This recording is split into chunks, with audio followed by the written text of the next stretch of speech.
Welcome to The Sleepy Scientist. It's wonderful to have you here. Before we drift into tonight's question, tell me where in the world you're watching from. Maybe you're tucked under a blanket with the lights low, listening through headphones while the rest of the house has gone quiet. Maybe you're on a late train, half awake beside a dark window, watching little reflections float past like ghosts that forgot where they were going. Or maybe you're simply lying still, letting the day loosen its grip one thought at a time. Wherever you are, I hope you're warm, comfortable, and ready to wander gently into one of the strangest parts of being alive. If you enjoy these calm little journeys through science, a like and subscribe really helps the Sleepy Scientist keep glowing softly in the background. Now, tonight's topic is sleep, so there is a small risk that learning about it may help you fall asleep before the end. This is not a design flaw, it is in fact suspiciously convenient, but if you do stay awake, you'll discover that sleep is not simply the brain switching off, shutting the doors, and putting a tiny "back soon" sign on consciousness. Your brain is busy while you sleep. It sorts memories, changes the strength of connections between neurons, regulates emotion, clears metabolic waste, adjusts hormones, alters body temperature, generates dreams, and cycles through patterns of electrical activity that look nothing like idleness. It is less like a machine powering down and more like a city at night, with the streets quiet but the maintenance crews hard at work beneath the surface. If you find you enjoy the way this channel explains things, there is a Sleepy Scientist ebook in the same spirit. Quantum Physics, Explained Clearly. The ideas behind the videos, given room to breathe, an ebook with the full narrated audiobook included. It is written for anyone who wants to understand quantum physics slowly and patiently, the way a tricky concept deserves, without the usual panic. The channel runs without ads, so these videos stay calm and uninterrupted, and supporting the ebook is genuinely what keeps this place going. You will find a QR code on screen throughout the video, and the link is waiting quietly in the description. So let's begin, shall we? What does your brain actually do while you sleep? Sleep can look, from the outside, like the simplest thing in the world. A person lies down, closes their eyes, becomes still, and for a while seems to vanish from the ordinary conversation of the day. The room is quiet, the body is quiet, the face softens, breathing settles into a slower rhythm. To anyone watching gently from the edge of the scene, sleep can seem almost like the brain has stepped away from the controls and left a polite little note saying, "Please do not disturb." But the sleeping brain is not switched off. It is working in a different language. During wakefulness, the brain is usually busy responding to the outside world. It takes in light, sound, touch, temperature, body position, words, faces, plans, worries, memories, and the small daily mystery of why you walked into a room and immediately forgot what you came in for. It coordinates movement, attention, emotion, decision-making, and perception. It keeps a model of the world running from moment to moment, constantly updating what matters and what can be ignored. Sleep changes that arrangement. The brain becomes less focused on the outer world and more involved with its own internal patterns. Sensory information is reduced, but not erased. Conscious awareness fades or transforms. Networks that were active in one way during the day begin to communicate in different rhythms at night. Some brain regions become quieter, others remain active. Some patterns become slower and more synchronized.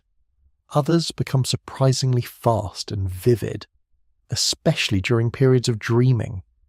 That is one of the first important ideas in sleep science. Sleep is not one single blank state. It is a repeating sequence of changing brain states. Across the night, the brain cycles through non-rapid eye movement sleep and rapid eye movement sleep.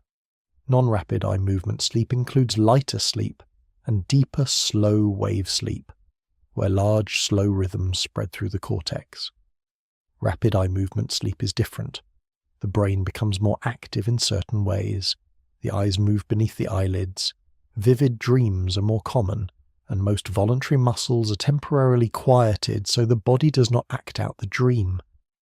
This is a little considerate of the brain, really.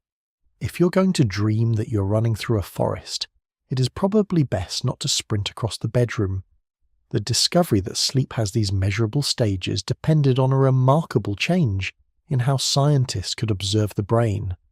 For much of history, sleep was understood mainly through behavior. A sleeping person was still, less responsive, and later could sometimes report dreams. But the inner activity of the sleeping brain was hidden. That began to change with the work of Hans Berger, a German psychiatrist who developed the electroencephalogram in the early 20th century. An electroencephalogram records patterns of electrical activity produced by large groups of brain cells, especially in the cerebral cortex. Berger's work showed that the brain has measurable rhythms, and that these rhythms change with different states of awareness. In 1924, he recorded the first human electroencephalogram, opening a new way to study the living brain without needing to disturb it directly. The electroencephalogram did not show every individual neuron firing. The brain contains roughly 86 billion neurons, and their activity is far too detailed to be captured completely by sensors placed on the scalp. But it did reveal something enormously important. The brain's electrical activity changes in organized ways. Waking drowsiness, light sleep, deep sleep, and dreaming sleep are not identical. They leave different signatures. Modern sleep science now uses several measurements together. Brainwaves show patterns of electrical activity. Eye movements help identify rapid eye movement sleep. Muscle tone reveals whether the body is relaxed, active, or temporarily inhibited. Breathing and heart rate show how sleep affects the body's internal regulation. Behavior also matters, because sleep is not only a pattern on a machine, but a living state of the whole organism. This is why sleep laboratories often record several signals at once. The aim is not merely to ask whether someone is asleep, but what kind of sleep they are in. A person drifting into light sleep is not in the same brain state as someone deep in slow-wave sleep. A person dreaming vividly during rapid eye movement sleep is not the same as someone lying awake with their eyes closed. From the outside, these states can look similarly quiet. Inside the brain, they are very different landscapes. The American Academy of Sleep Medicine provides a widely used framework for classifying sleep stages in clinical and research settings.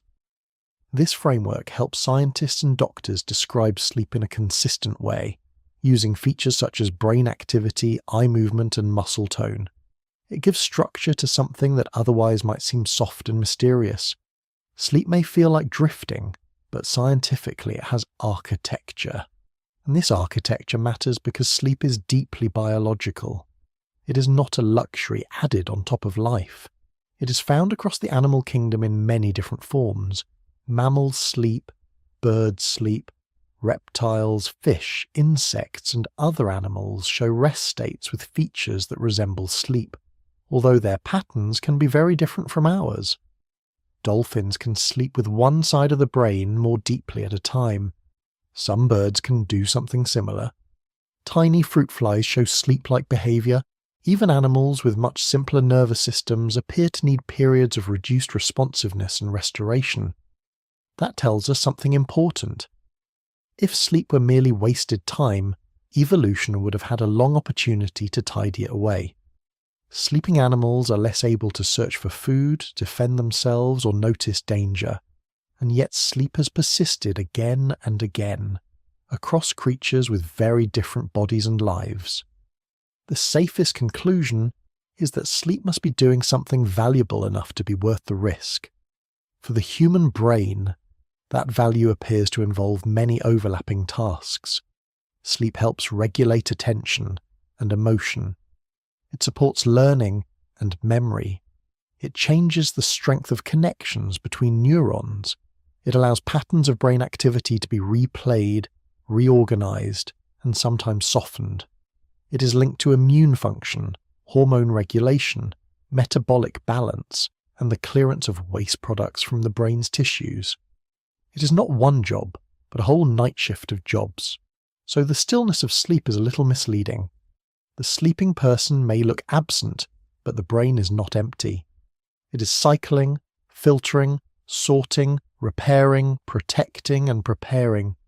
It is less like a lamp being turned off, and more like a vast observatory closing its doors to visitors so the instruments can be recalibrated in the dark. Sleep is not the brain disappearing from life. It is the brain changing what kind of work it is doing.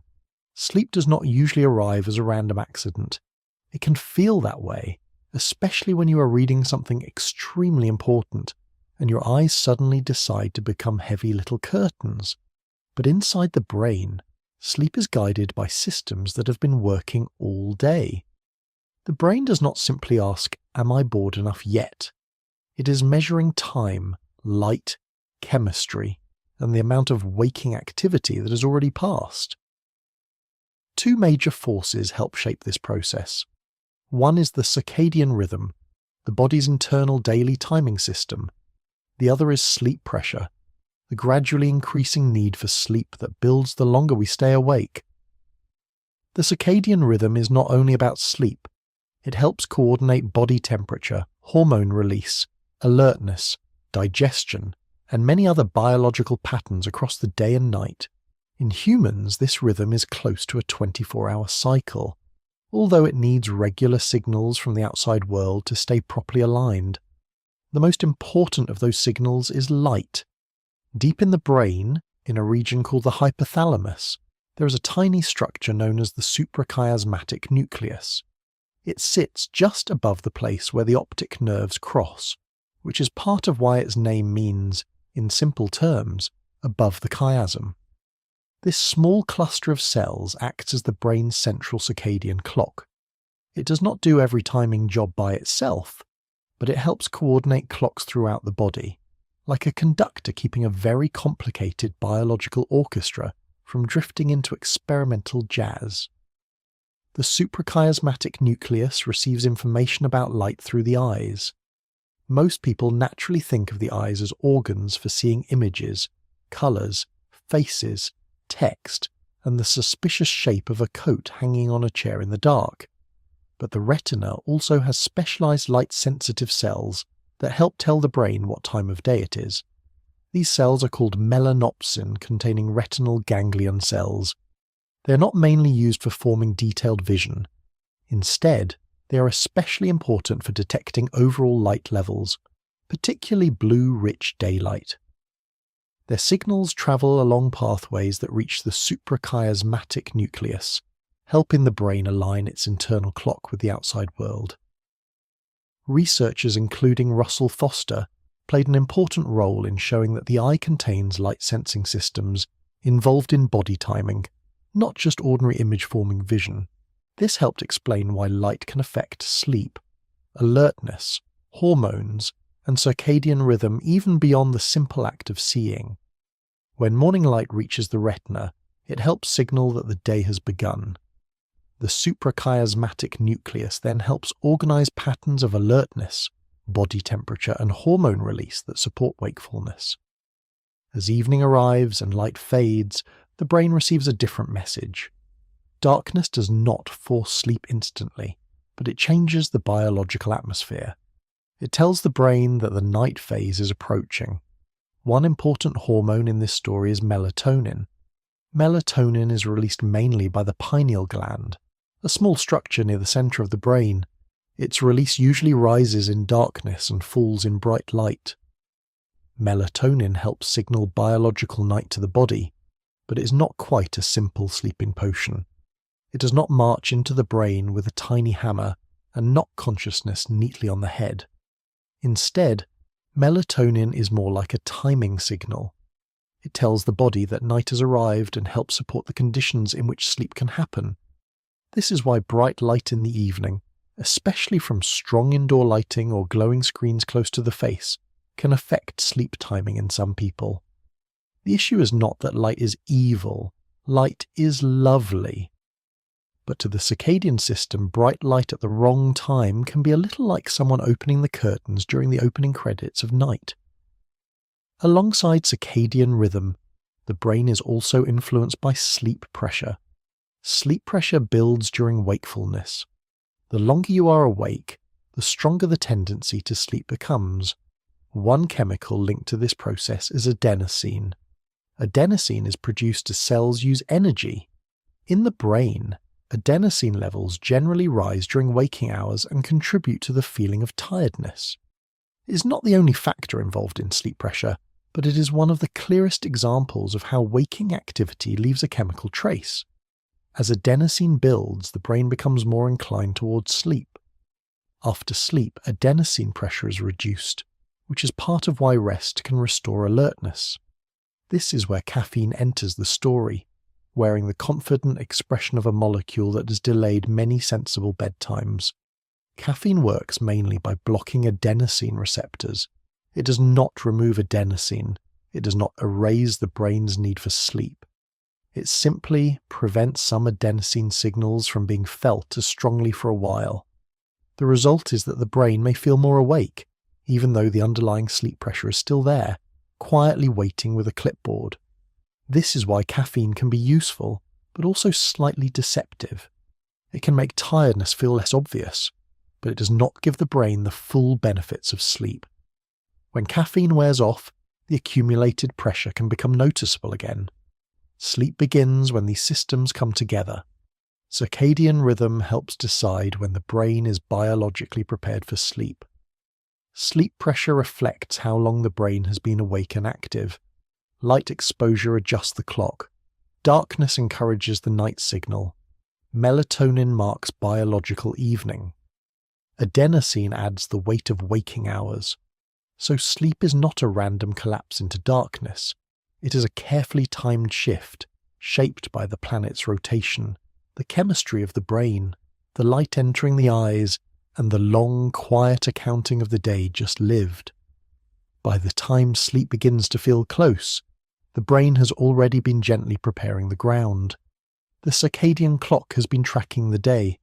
Sleep pressure has been building through the long hours of waking. Light has been sending its quiet instructions through the eyes. Adenosine has been gathering in the background, adding weight to the mind. But none of these things, by themselves, simply press a single button marked sleep. The brain needs gatekeepers. Sleep begins through the coordinated activity of several deeply connected regions, especially the hypothalamus, the brainstem, the thalamus, and the cortex. These areas do not work like separate little offices sending polite memos to one another. They are parts of a living network, constantly exchanging chemical and electrical signals. Together they help decide whether the brain should stay alert to the outside world, drift inward, or cross the threshold into sleep. The hypothalamus is a small but enormously important region near the base of the brain. It helps regulate body temperature, hunger, thirst, hormones, circadian rhythm, stress responses, and sleep. It is not large, but it is a bit like one of those quiet people in a control room who somehow knows where every switch is. Within the hypothalamus is a region called the ventrolateral preoptic area. This area is especially important because it helps promote sleep by quieting systems that keep the brain awake. The neuroscientist Clifford Saper and other researchers have helped clarify how sleep and arousal circuits interact. One influential idea is that sleep and wakefulness are controlled partly by a sleep-wake switch. This does not mean there is a literal switch hidden in the brain, waiting to be flicked by a tiny night watchman. It means that networks promoting wakefulness and networks promoting sleep can inhibit one another. When wake-promoting systems are strong, the brain stays alert. When sleep-promoting systems gain strength, those alerting systems are dampened, and the brain can move into sleep. This arrangement is useful because the brain needs stable states. It would not be helpful to be half asleep, then fully awake, then asleep again every few seconds.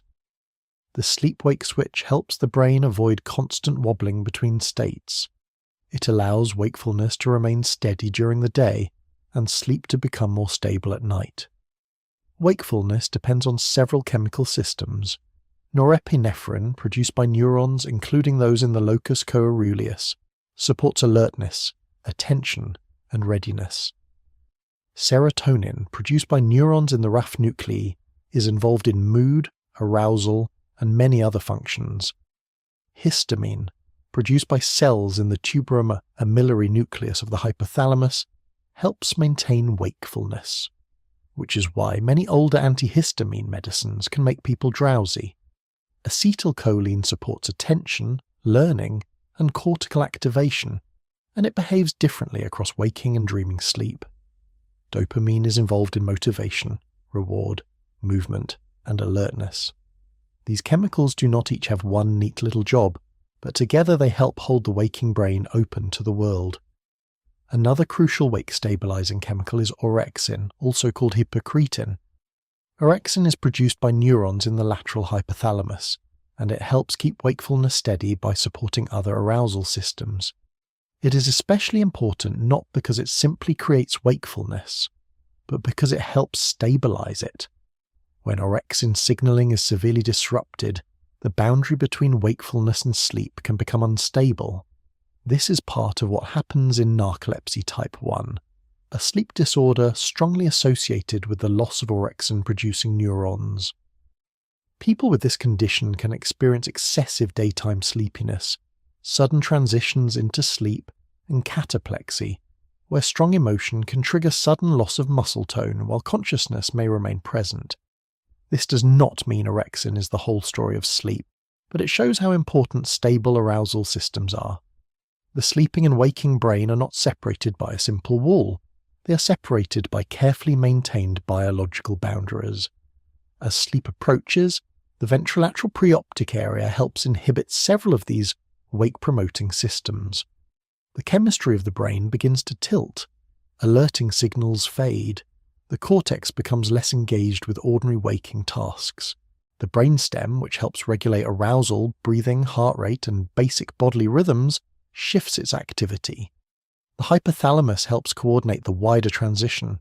Slowly, the brain becomes less interested in the outside room and more responsive to its own internal rhythms. One of the most important gatekeepers in this process is the thalamus. The thalamus sits deep inside the brain and acts as a major relay station for sensory information travelling to the cerebral cortex.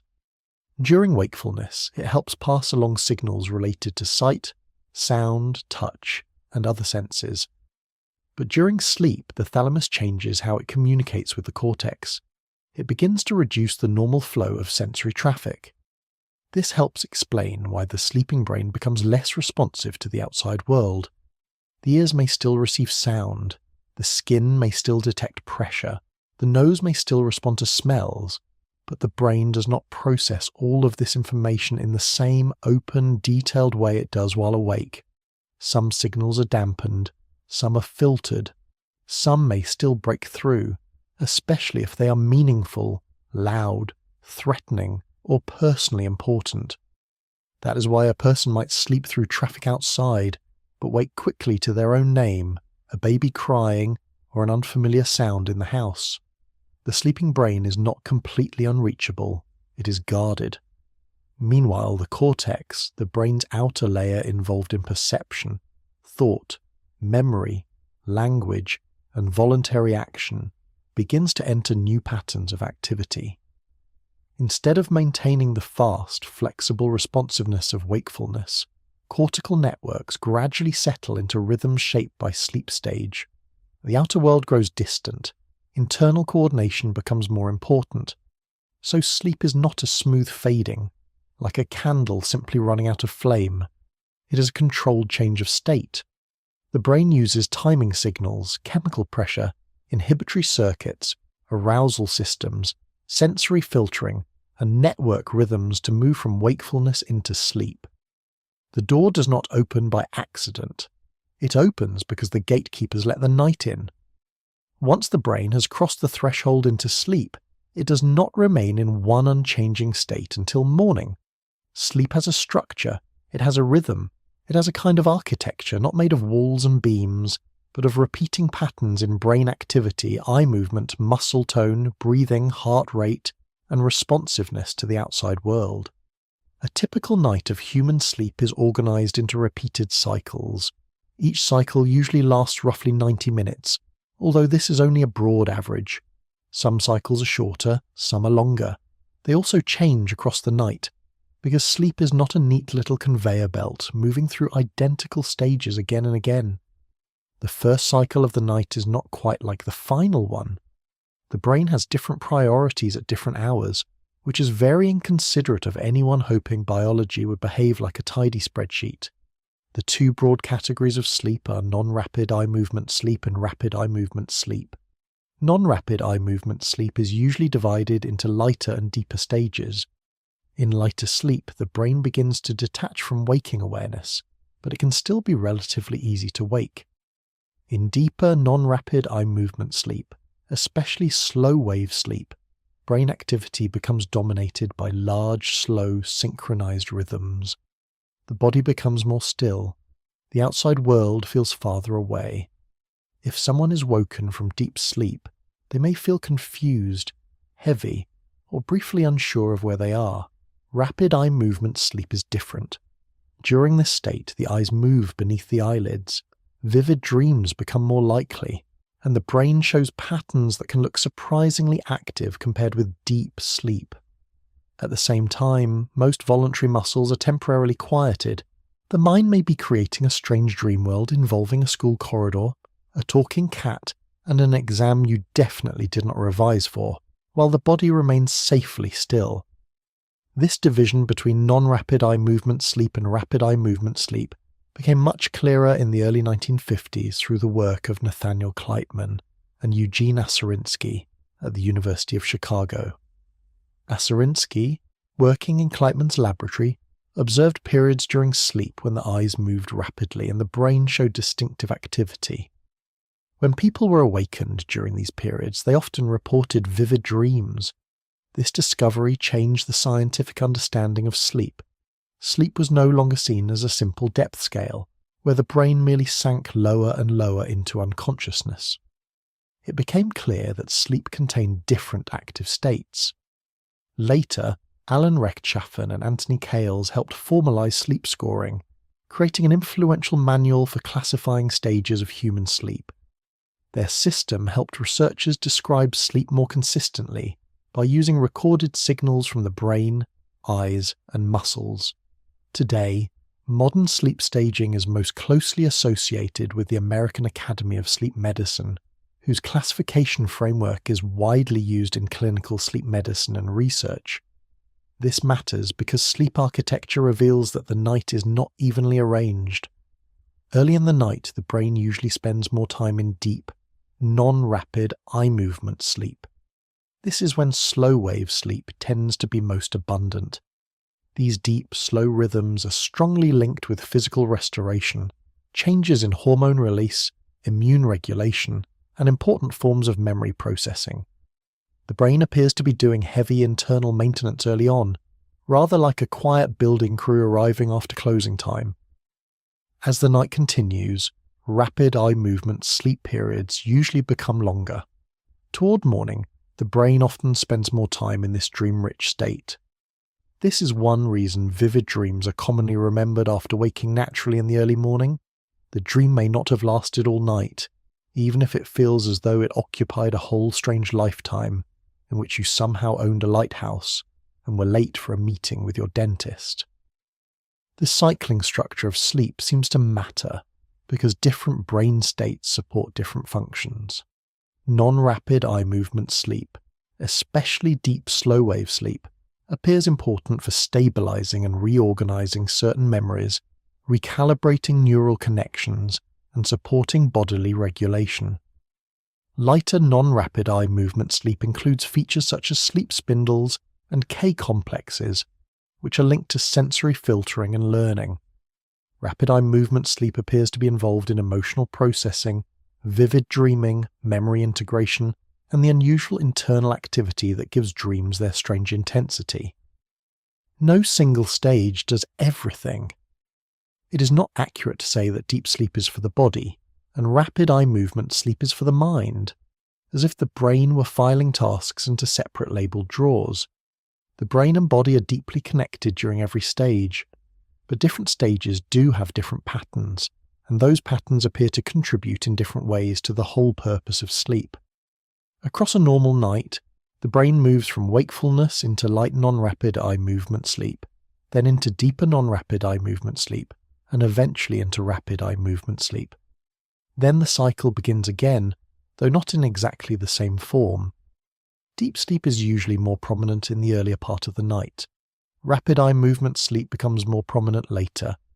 This repeated movement gives sleep its shape, so when a person lies quietly through the night, they are not simply absent for several hours. Their brain is travelling through a sequence of organised states. It is shifting between depths, rhythms, memories, dreams, filters, and forms of internal regulation. From the outside, sleep may look like one long peaceful pause. Inside, it is a carefully patterned journey. The brain does not just enter sleep, it moves through it. There is a delicate moment between waking and sleeping when the brain has not quite left the day behind, but it has already begun to loosen its hold on the outside world. This first drift into sleep can feel so ordinary that it is easy to miss. One moment, thoughts are moving along in a clear line. The next, they begin to bend, soften, and slip into strange little fragments. A memory becomes an image. A sentence becomes a shape. The edge of consciousness starts to blur. This is light sleep, the borderland between being awake and being properly asleep. In relaxed wakefulness, especially with the eyes closed, the brain often shows alpha waves. These are rhythmic patterns of electrical activity, commonly described as occurring at roughly 8 to 12 cycles per second. Alpha waves are not a magic sign of calmness, but they are often associated with a resting, awake state in which the brain is not intensely focused on the outside world. It is the kind of state where a person may be lying quietly, breathing slowly, and thinking loosely without much effort.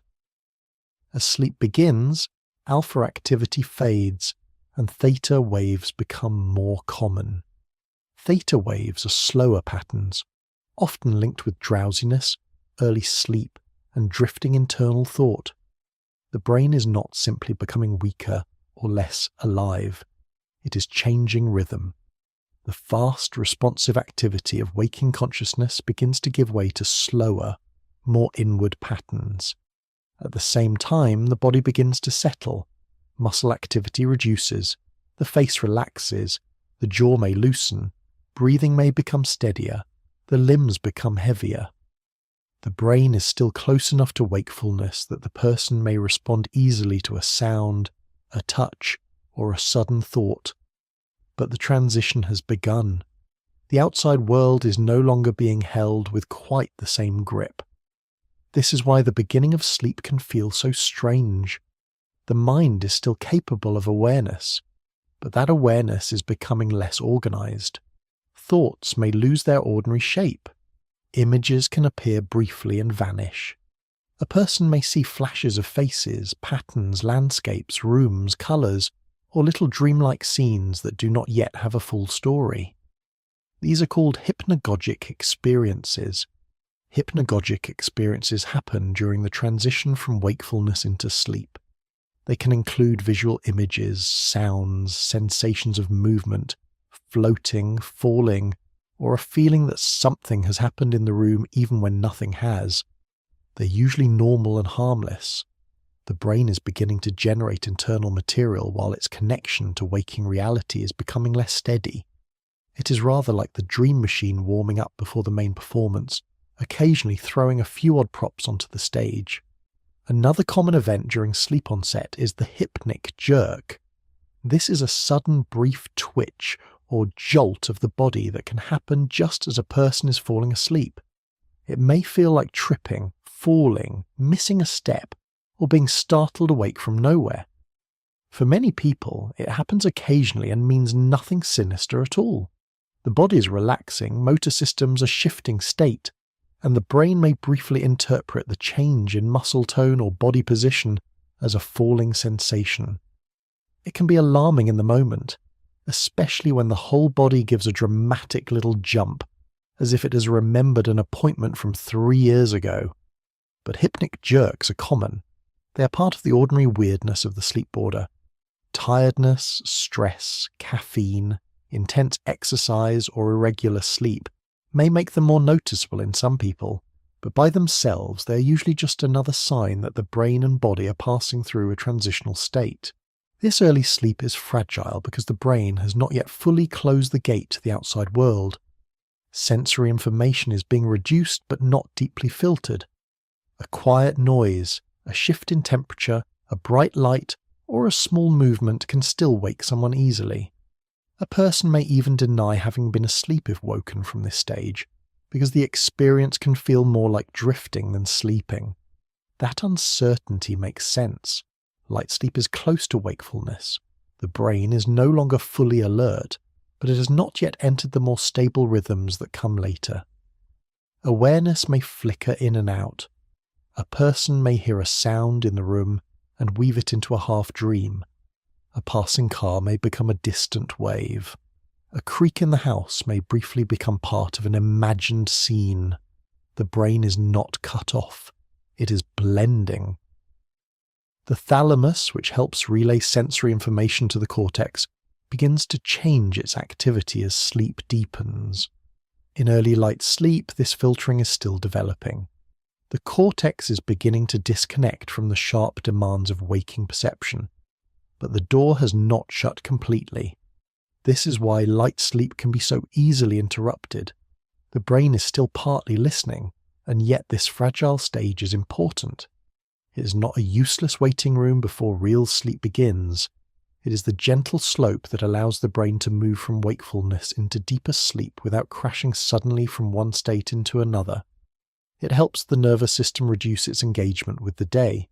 It gives the body time to relax, the senses time to fade, and the brain time to shift into slower patterns. Sleep does not begin as a plunge, it begins as a drift. The brain eases away from ordinary consciousness step by step, rhythm by rhythm, thought by dissolving thought. Light sleep is the quiet shoreline between waking life and the deeper sea of the night. It is where the outside world first begins to soften, and where the sleeping brain takes its first careful steps inward. After the first soft drift away from wakefulness, the brain begins to settle into a more stable kind of light sleep. It is still not deep sleep. The sleeper can still be woken more easily than they could be later in the night. But the brain has moved beyond that fragile borderland where thoughts dissolve into brief images, sudden twitches, and half-remembered fragments. The outside world is becoming quieter now, not because it has vanished, but because the brain is changing how it listens. This stage of sleep is especially interesting because it contains two distinctive patterns of brain activity: sleep spindles and K-complexes. Sleep spindles are brief bursts of rhythmic electrical activity. They usually last for only a short moment, often around half a second to a few seconds. But they are one of the clearest signs that the brain has entered a more established phase of non-rapid eye movement sleep. On an electroencephalogram, they appear as little packets of faster rhythm rising out of the slower background activity of sleep. The name spindle comes from their shape, because they swell and fade like thread wound around an old-fashioned spindle. The important thing about sleep spindles is that they are not random decorations on the sleeping brain's electrical wallpaper. They appear to involve communication between the thalamus and the cerebral cortex. The thalamus is a deep brain structure that helps relay sensory information, while the cortex is the outer layer of the brain involved in perception, thought, memory, language, and conscious experience. Together, they form part of what is called the thalamocortical system. The thalamocortical system is a loop of interaction between the thalamus and the cortex. During wakefulness, this loop helps the brain process information from the outside world. During sleep, its rhythm changes. Instead of passing ordinary sensory traffic upward in the usual waking way, the thalamus and cortex begin to produce sleep-specific patterns. Sleep spindles are one of those patterns. They're a sign that the brain is becoming better at maintaining sleep while still remaining biologically aware. One possible role of sleep spindles is sensory protection. They may help reduce the chance that ordinary background sounds will wake the sleeper. The world does not become silent, of course. The fridge still hums, the pipes still click. Somewhere a car door closes with the confidence of a person who has never heard of bedtime, but the sleeping brain does not treat every sound as equally important. Spindles may be part of the mechanism that helps the brain keep harmless information at distance. Sleep spindles are also studied in relation to memory. Researchers such as Matthew Walker, Robert Stickgold, and Sarah Mednick have explored how sleep features may relate to learning, memory consolidation, and the strengthening or reorganization of information after waking experience. The basic idea is that the brain may use sleep not only to rest, but to process what it has recently learned. Spindles seem to be connected with some kinds of memory performance, especially when they occur in coordination with other sleep rhythms. This does not mean that every spindle stores a memory like a tiny librarian carefully shelving one book at a time. The brain is not quite that adorable or that simple, but the evidence does suggest that these rhythms are part of a wider sleeping system that helps organize information. During the day, the brain forms new patterns of connection. During sleep, some of those patterns may be stabilized, adjusted, or integrated with older knowledge. K-complexes are another major feature of this stage of sleep. A K-complex is a large electrical event seen in the sleeping brain, often appearing as a sharp wave followed by a slower component. It is one of the biggest normal brainwave patterns seen in healthy sleep. K-complexes can occur spontaneously, but they can also be triggered by sounds or other external stimuli. That is what makes them so fascinating. A K-complex may represent the sleeping brain noticing something, evaluating it, and still choosing to remain asleep. It is a little like a security guard opening one eye, deciding the noise was only the heating system, and going calmly back to guarding the building. This shows that the brain is not completely sealed away during sleep. It is not locked in a box. Instead, it filters, it dampens, it reacts selectively. A meaningless sound may be processed and then ignored. A more important sound may break through and wake the person. The sleeping brain is less responsive than the waking brain, but it is not helplessly unaware. This selective responsiveness is one reason sleep can feel both vulnerable and protected. A person may sleep through soft rain, traffic, or distant voices, yet wake quickly to their own name, an alarm, a child crying, or a sudden unfamiliar noise. The brain is not processing the world with full waking attention, but it is still sampling it. It keeps a quiet watch. Together, sleep spindles and K-complexes show that light sleep is not merely a thin layer before deeper sleep begins. It has its own active biology. It is a state in which the brain becomes more stable, more internally organized, and better able to protect sleep from unnecessary interruption. The thalamus and cortex shift into rhythms that reduce ordinary sensory flow. Memory-related processes may begin to unfold. The outside world grows softer, but it does not disappear. This is the quieting world of non-rapid eye movement sleep. The brain is no longer balanced on the edge of waking, but it has not yet entered the great slow waves of deep sleep. It is learning how to stay asleep. It is drawing the curtains more firmly, lowering the noise of the room, and letting the night settle around it. Sleep is becoming less like a drift now, and more like a place. Eventually the brain moves into the deepest quiet of non-rapid eye movement sleep. From the outside, this can look like the most peaceful part of the night. The body is still. The face is loose. Breathing is slower and more regular. The sleeper may seem almost unreachable, as if consciousness has sunk far below the surface. Inside the brain, though, this is not emptiness. It is slow-wave sleep. Slow-wave sleep is named for the large, slow, synchronized patterns of electrical activity that spread across the cerebral cortex. These waves can be measured using electroencephalography, the recording of the brain's electrical rhythms through sensors placed on the scalp. Compared with the quicker, more flexible activity of wakefulness, slow-wave sleep has a deep rolling quality. It is less like a busy conversation in a crowded room, and more like a great tide moving through the brain. These slow waves emerge because groups of neurons begin to alternate together between more active and less active states. In one phase, many neurons are more likely to fire. In another phase, they become quieter. This shared rhythm creates the large electrical waves seen from outside the skull. It does not mean every neuron in the brain is doing exactly the same thing, but it does show that broad networks have become more synchronized than they usually are during waking life.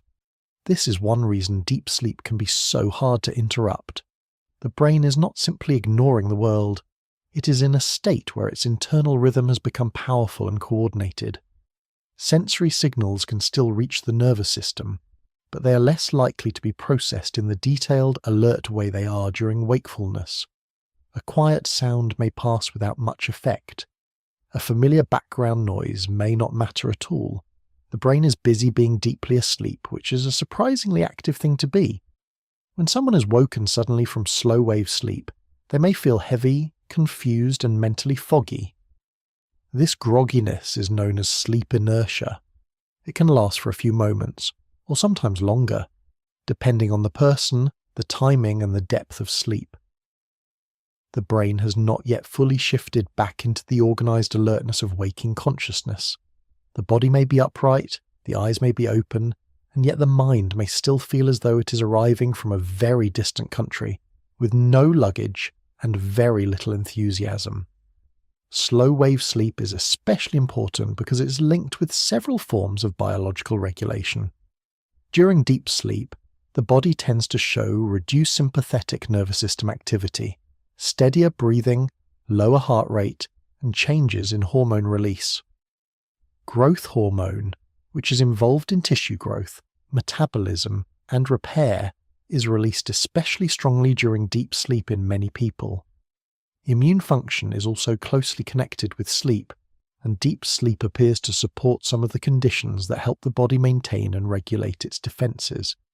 It is important, though, not to make deep sleep sound like the only useful part of the night. The brain and body do not save every important task for this one stage, as if the rest of sleep were just decorative padding. Rapid eye movement sleep, light and non-rapid eye movement sleep, and the transitions between stages all matter too. Sleep is a whole pattern. Still, slow-wave sleep seems to be one of the most physically restorative and neurologically distinctive parts of that pattern. One influential idea about what the brain may be doing during sleep is the synaptic homeostasis hypothesis, associated with Giulio Tononi and Chiara Sorelli. This hypothesis begins with a simple problem. During waking life, the brain is constantly learning, adapting, reacting, and forming or strengthening connections between neurons. These connections, called synapses, are essential for memory and experience. But strengthening synapses all day may come with costs. It takes energy. It takes space. It may increase noise in the system if everything becomes too strongly connected. The synaptic homeostasis hypothesis suggests that sleep helps recalibrate synaptic strength. After a day of stimulation and learning, sleep may allow many synapses to be scaled back in a balanced way, while more important patterns are preserved or reorganized. In simple terms, the brain may use sleep to keep learning from becoming biological clutter. It is not wiping the board clean. It is adjusting the volume. Slow-wave sleep is especially relevant to this idea because its broad, synchronized rhythms may help coordinate this recalibration across large areas of the cortex. The brain may be reducing unnecessary background connection strength while keeping the meaningful shape of experience. That would help explain why sleep supports learning not only by saving memories, but also by making the brain ready to learn again. Deep sleep also changes across a lifetime. Children and adolescents usually have more slow-wave sleep than older adults. This makes sense because young brains are developing rapidly, forming connections, reorganizing networks, and learning enormous amounts about the world. As people age, deep sleep often becomes lighter, shorter, or more fragmented. Older adults may still need sleep very much, but the architecture of that sleep can change. The night may contain more awakenings, less continuous slow-wave activity, and a different balance of stages. These changes do not mean sleep becomes unimportant with age. If anything, they show how closely sleep is tied to the changing brain. The sleeping brain of a child, a teenager, an adult, and an older person is not identical. It reflects development, hormones, health, daily activity, and the long history of the nervous system itself. So deep sleep is not a dark, blank space. It is one of the brain's great inward states. Consciousness is quiet. The body is still. The outside world has moved far away. But beneath that stillness, neurons are rising and falling together in slow waves. Hormones are shifting. Immune processes are being supported, and neural connections may be carefully recalibrated after the long, bright noise of the day. The deepest sleep is not the brain doing nothing. It is the brain doing some of its quietest work. One of the most important things the sleeping brain appears to do is sort memory. Not in the neat, tidy way a person might sort files into labelled folders, because the brain is not quite that polite. It is more dynamic than that. Memories are living patterns, spread through networks of cells, shaped by attention, emotion, repetition, meaning, and time. When sleep arrives, the brain does not simply lock those patterns away. It begins to work with them. Memory consolidation is the process by which newly formed memories become more stable. A memory that is fresh and fragile during the day can, over time, become more strongly embedded in the brain. Consolidation also helps connect new information with older knowledge. In other words, sleep may not only help the brain remember what happened, it may help the brain decide how that new information fits into the larger story of what it already knows. A key structure in this process is the hippocampus. The hippocampus sits deep within the brain's temporal lobe, and it is especially important for forming many new declarative memories. Declarative memories are memories that can be consciously recalled, such as facts, events, places, and personal experiences. Remembering the name of a city, the layout of a room, or what happened during a conversation all depends, in different ways, on memory systems that often involve the hippocampus. The neocortex, the folded outer layer of the brain, is also essential. It is involved in perception, language, planning, movement, and long-term knowledge. One broad idea in memory science is that the hippocampus helps form and link new memories quickly, while the neocortex gradually becomes more involved in storing and integrating those memories over longer periods. The hippocampus is not simply a temporary notebook, and the cortex is not simply a warehouse, but that rough comparison helps capture the relationship. One helps bind new experiences together, the other helps weave them into the wider fabric of knowledge. During sleep, especially during non-rapid eye movement sleep, the brain can reactivate patterns linked to recent experience. This is often called hippocampal replay. In studies of animals, researchers have recorded neural patterns during learning and then found that similar patterns can appear again during later sleep. It is as though the brain quietly rehearses parts of the day, not by replaying life like a perfect video, but by reactivating important patterns of activity. This does not mean that every night the hippocampus sits there screening a documentary called Everything You Did Today, including the deeply unnecessary moment you open the fridge for no reason. Replay is selective, compressed, and shaped by the brain's own priorities, but it provides a powerful clue that sleep is involved in processing experience after it happens. Scientists including Jan Bourne, Robert Stickgold, and Matthew Walker have helped build the modern understanding of sleep-dependent memory consolidation. Their research, along with work from many other groups, has shown that sleep can improve performance on some learning tasks, support the stabilization of certain memories, and influence how information is reorganized. The details are not simple, and sleep does not magically preserve everything. But the evidence strongly suggests that sleep is part of how the brain learns over time. Different kinds of memory are affected in different ways. Factual memory involves information such as names, meanings, dates, and concepts. Personal experience involves episodes from life, such as where you were, who was there, and what it felt like. Motor skill memory involves learning actions, like playing a sequence on the piano, improving a sport technique, or typing more smoothly. Emotional memory involves the way feelings become attached to events. Habit learning involves repeated behaviors that become easier and more automatic with practice. The sleeping brain does not treat all these forms as one single thing. Non-rapid eye movement sleep, especially deep sleep and sleep spindles, is often linked with the consolidation of factual and episodic information. Slow waves may help coordinate communication between the hippocampus and the neocortex, while sleep spindles may support the stabilization and integration of new learning. These rhythms seem to provide windows during which memory networks can interact. Rapid eye movement sleep may contribute differently. It has been studied in connection with emotional memory, associative thinking, creativity, and the integration of information. Because rapid eye movement sleep involves vivid dreaming, altered brain chemistry, and strong internal activity, it may allow memories to be processed in a more emotional or flexible way. But it is important not to divide the night too sharply. Non-rapid eye movement sleep and rapid eye movement sleep do not work like two separate departments with no communication. They are parts of a cycling system. A full night's sleep may matter because these stages repeat and interact.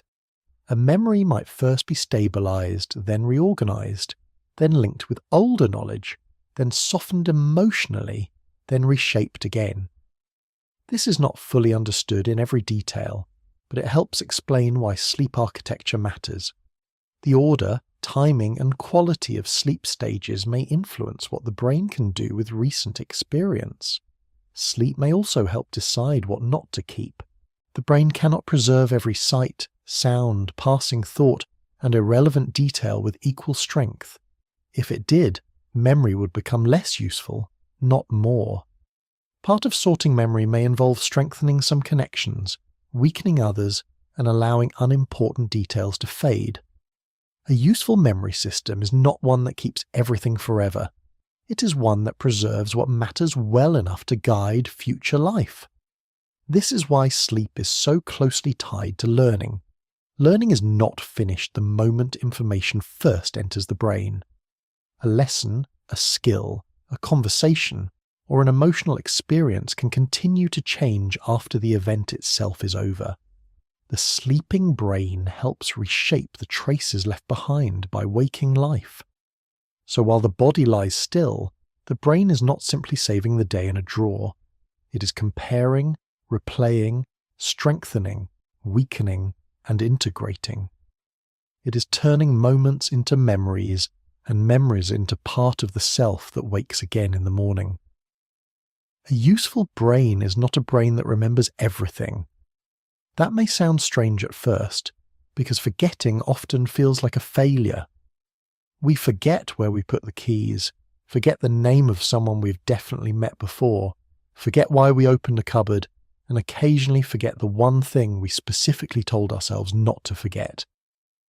Memory can feel like a little personal assistant who is very loyal but sometimes wanders off holding the clipboard. But forgetting is not always a mistake. In many cases, forgetting is part of how the brain stays useful. Every waking day fills the brain with far more information than it could ever need to preserve in detail. The colour of every passing car, the exact position of every cloud, the tiny shifts in background noise, the 1,000 unimportant glances, textures, smells, and passing thoughts. If all of that were stored with equal strength, memory would become less helpful, not more. The brain would be buried under its own recordings. So sleep does not simply protect every memory like a museum guard. It also seems to help reduce noise. It may weaken irrelevant connections, soften unnecessary details, and prevent memory systems from becoming overloaded. A healthy memory system needs both preservation and pruning. It needs to keep what matters, but it also needs to let ordinary clutter fade. This idea connects closely with the synaptic homeostasis hypothesis, associated with Giulio Tononi and Chiara Sorelli. During waking life, the brain is constantly responding to the world. Neurons communicate across synapses, which are the tiny connection points where signals pass from one nerve cell to another. Learning and experience can strengthen some of these connections. That strengthening is essential, but it comes with a cost. Stronger synapses use energy. They require biological maintenance. They can also make the brain noisier if too many connections become strengthened at once. The synaptic homeostasis hypothesis suggests that sleep may help recalibrate synaptic strength after the demands of waking experience. Rather than allowing everything to grow louder and louder, the sleeping brain may scale many connections back in a balanced way. Important patterns can still remain, especially if they have been repeated, emotionally marked, or woven into existing knowledge. But weaker or less useful traces may fade. This is not the same as deleting the day. It is more like turning down the background hiss so the meaningful signals can still be heard.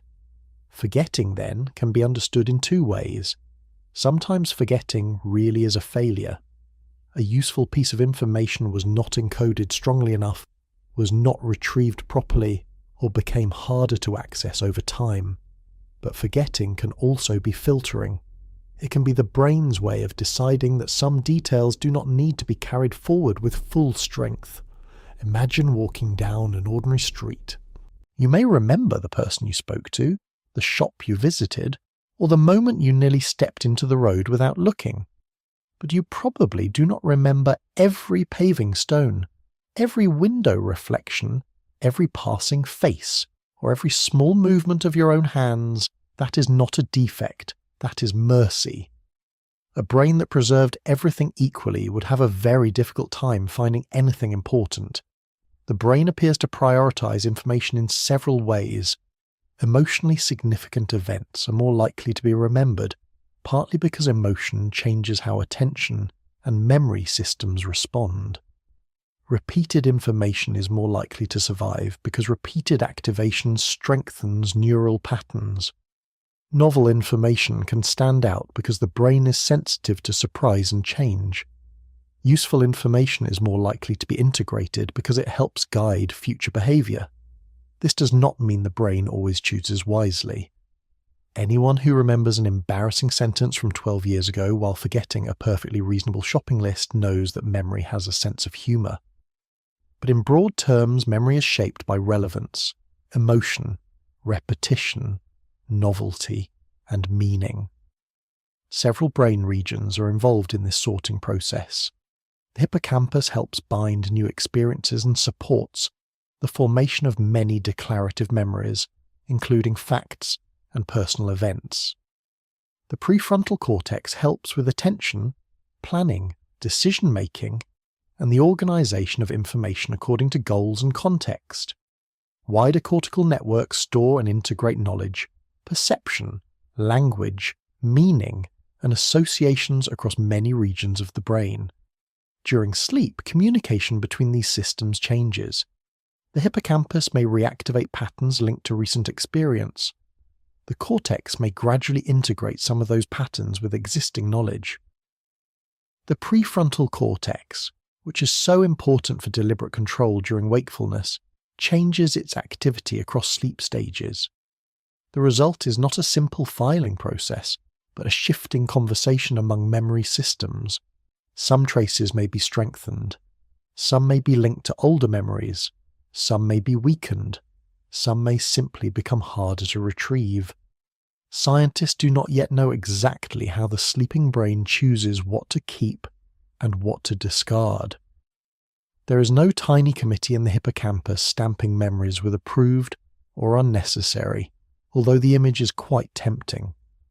The real process is biological, distributed, and still being studied.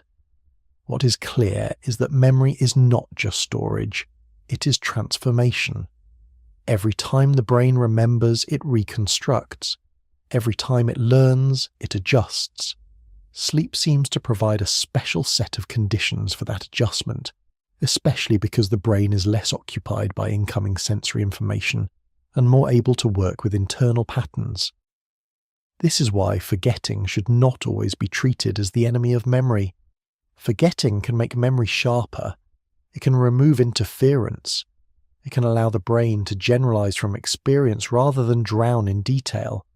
It can help turn a messy day into a more useful understanding of what mattered. So while sleep helps preserve parts of waking life, it also helps make waking life manageable. It doesn't keep every moment in perfect glass. It sorts, it softens, it trims. It lets the unimportant fade gently into the background. The sleeping brain remembers by also learning how to forget. After the deep, slow waves of non-rapid eye movement sleep, the brain can enter one of the strangest and most active states of the night. The body remains still. The room remains quiet. The sleeper may look peaceful, barely moving beneath the blanket. But inside the skull, the brain begins to behave in a way that is almost paradoxical. This is rapid eye movement sleep. Rapid eye movement sleep is a distinctive state marked by fast brain activity, movements of the eyes beneath the eyelids, vivid dreaming, and temporary muscle atonia. Muscle atonia means that most voluntary muscles are strongly inhibited. The brain can be building a dramatic internal world, while the body is prevented from acting most of it out. This is generally a very sensible arrangement. If the sleeping brain decides you're climbing a mountain, fleeing a dragon, or arguing with a talking vending machine, the body does not need to join in with full theatrical commitment. The discovery of rapid eye movement sleep transformed sleep science. In the early 1950s, Nathaniel Kleitman and Eugene Asorinsky at the University of Chicago observed that sleeping people sometimes entered periods when their eyes moved rapidly beneath closed eyelids. During these periods, the brain showed a more active pattern than expected, and when people were awakened, they often reported vivid dreams. This finding revealed that sleep was not simply a smooth descent into deeper and deeper unconsciousness. It contained different states with different kinds of brain activity. Before this discovery, dreams were often treated as private mental events, difficult to connect with measurable biology. Rapid eye movement sleep gave researchers a physical window into dreaming. It did not explain every dream, and it did not mean that dreaming happens only in this state, but it showed that dreaming was linked to organized changes in the sleeping brain.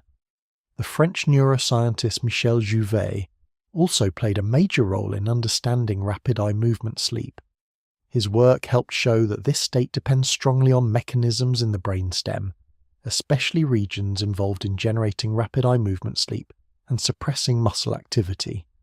Jouvet's experiments helped establish rapid eye movement sleep as an active brain state with its own biological machinery, rather than a loose or accidental part of sleep. During rapid eye movement sleep, the brainstem is heavily involved. This lower part of the brain helps regulate basic functions and plays a central role in shifting the nervous system into the rapid eye movement state. The limbic system, which includes regions involved in emotion and memory, can also become highly active.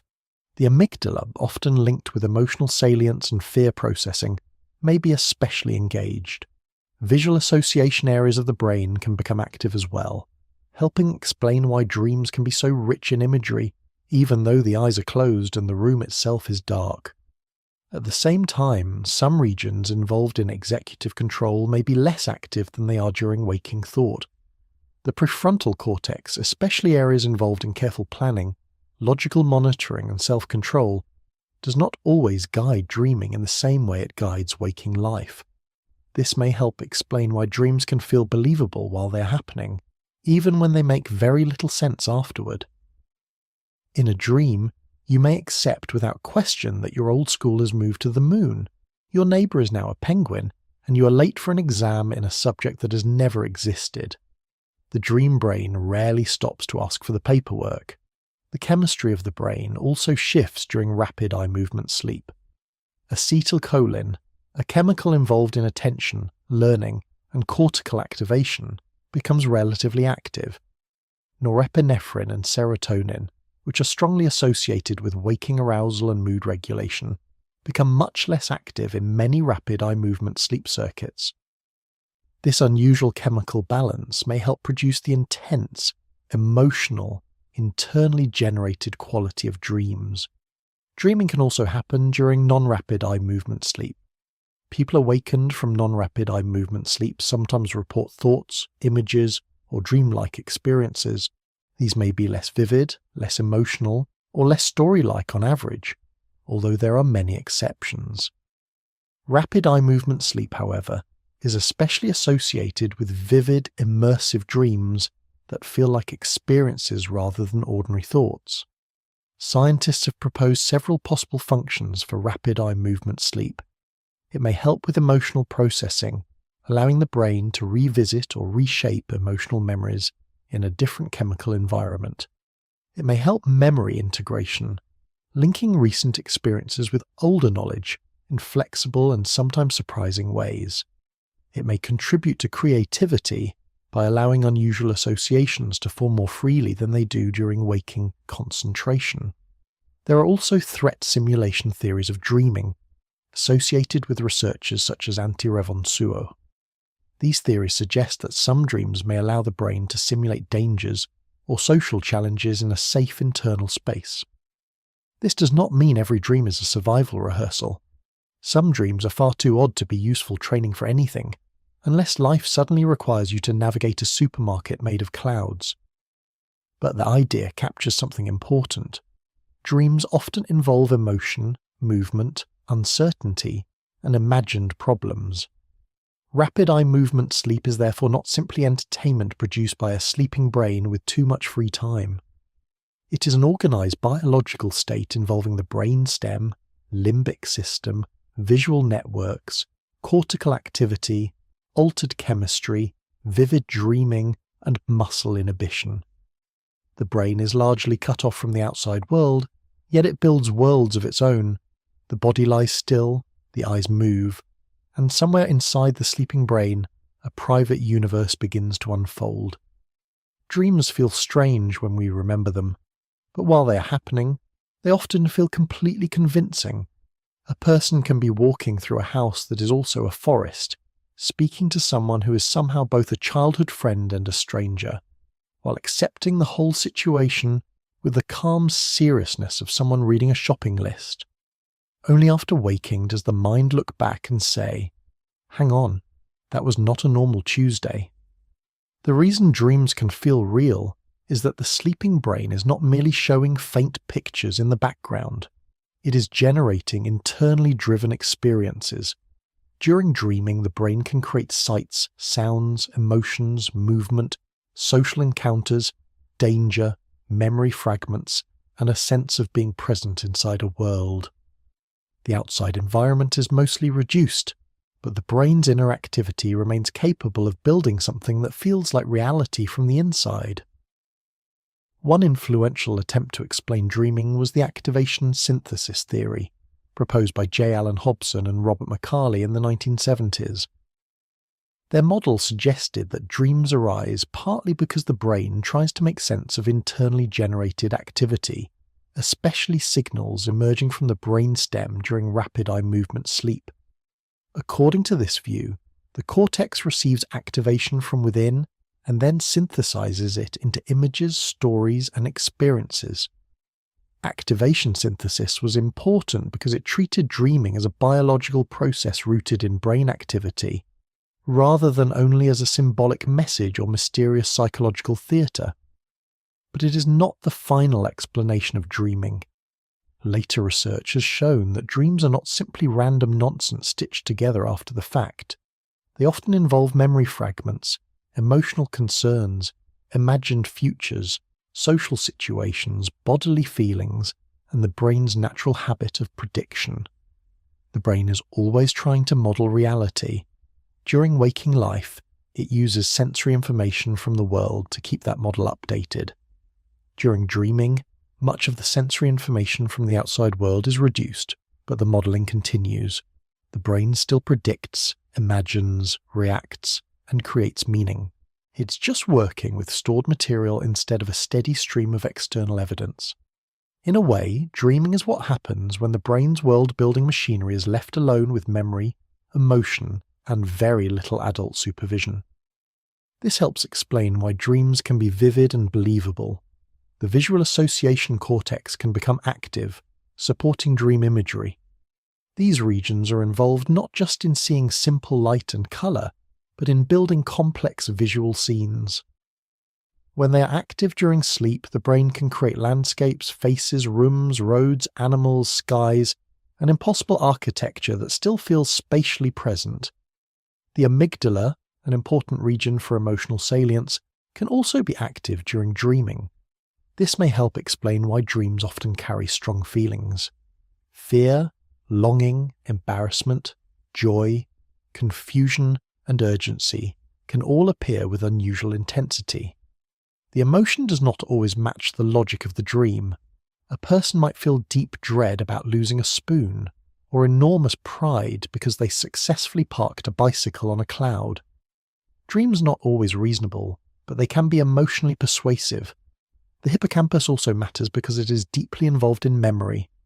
Dreams often contain fragments of recent experience, older memories, familiar places, people from the past, and details rearranged into new combinations. The brain does not usually replay memory like a perfect film. Instead, it recombines pieces. A real room may mix with a childhood street. A recent worry may merge with an old school. Someone's face may appear in a situation where they have never been. Dream memory is less like a clean recording and more like a collage made by a tired but imaginative archivist. The default mode network may also contribute to dreams. This network is involved in self-related thought, imagination, memory, mental time travel, and thinking about other people. During dreaming, it may help create the sense that the dream is happening to you, or around you, or because of you. Even when dreams are bizarre, they often contain a point of view. There is usually a self moving through the dream world, even if that self is oddly flexible. At the same time, some prefrontal control systems are often less engaged during ordinary dreaming than they are during waking thought. The prefrontal cortex helps with logic, planning, self-monitoring, impulse control, and checking whether something makes sense.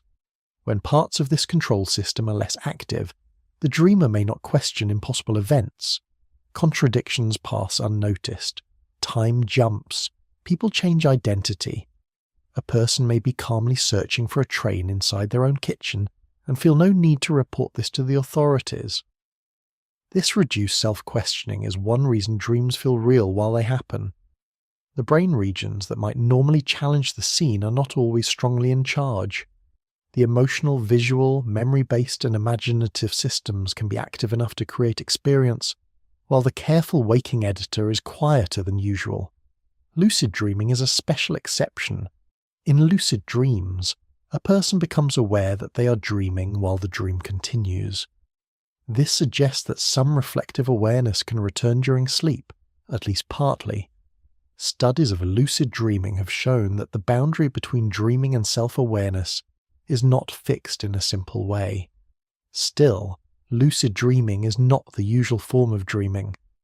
Most dreams are accepted from within, not examined from above.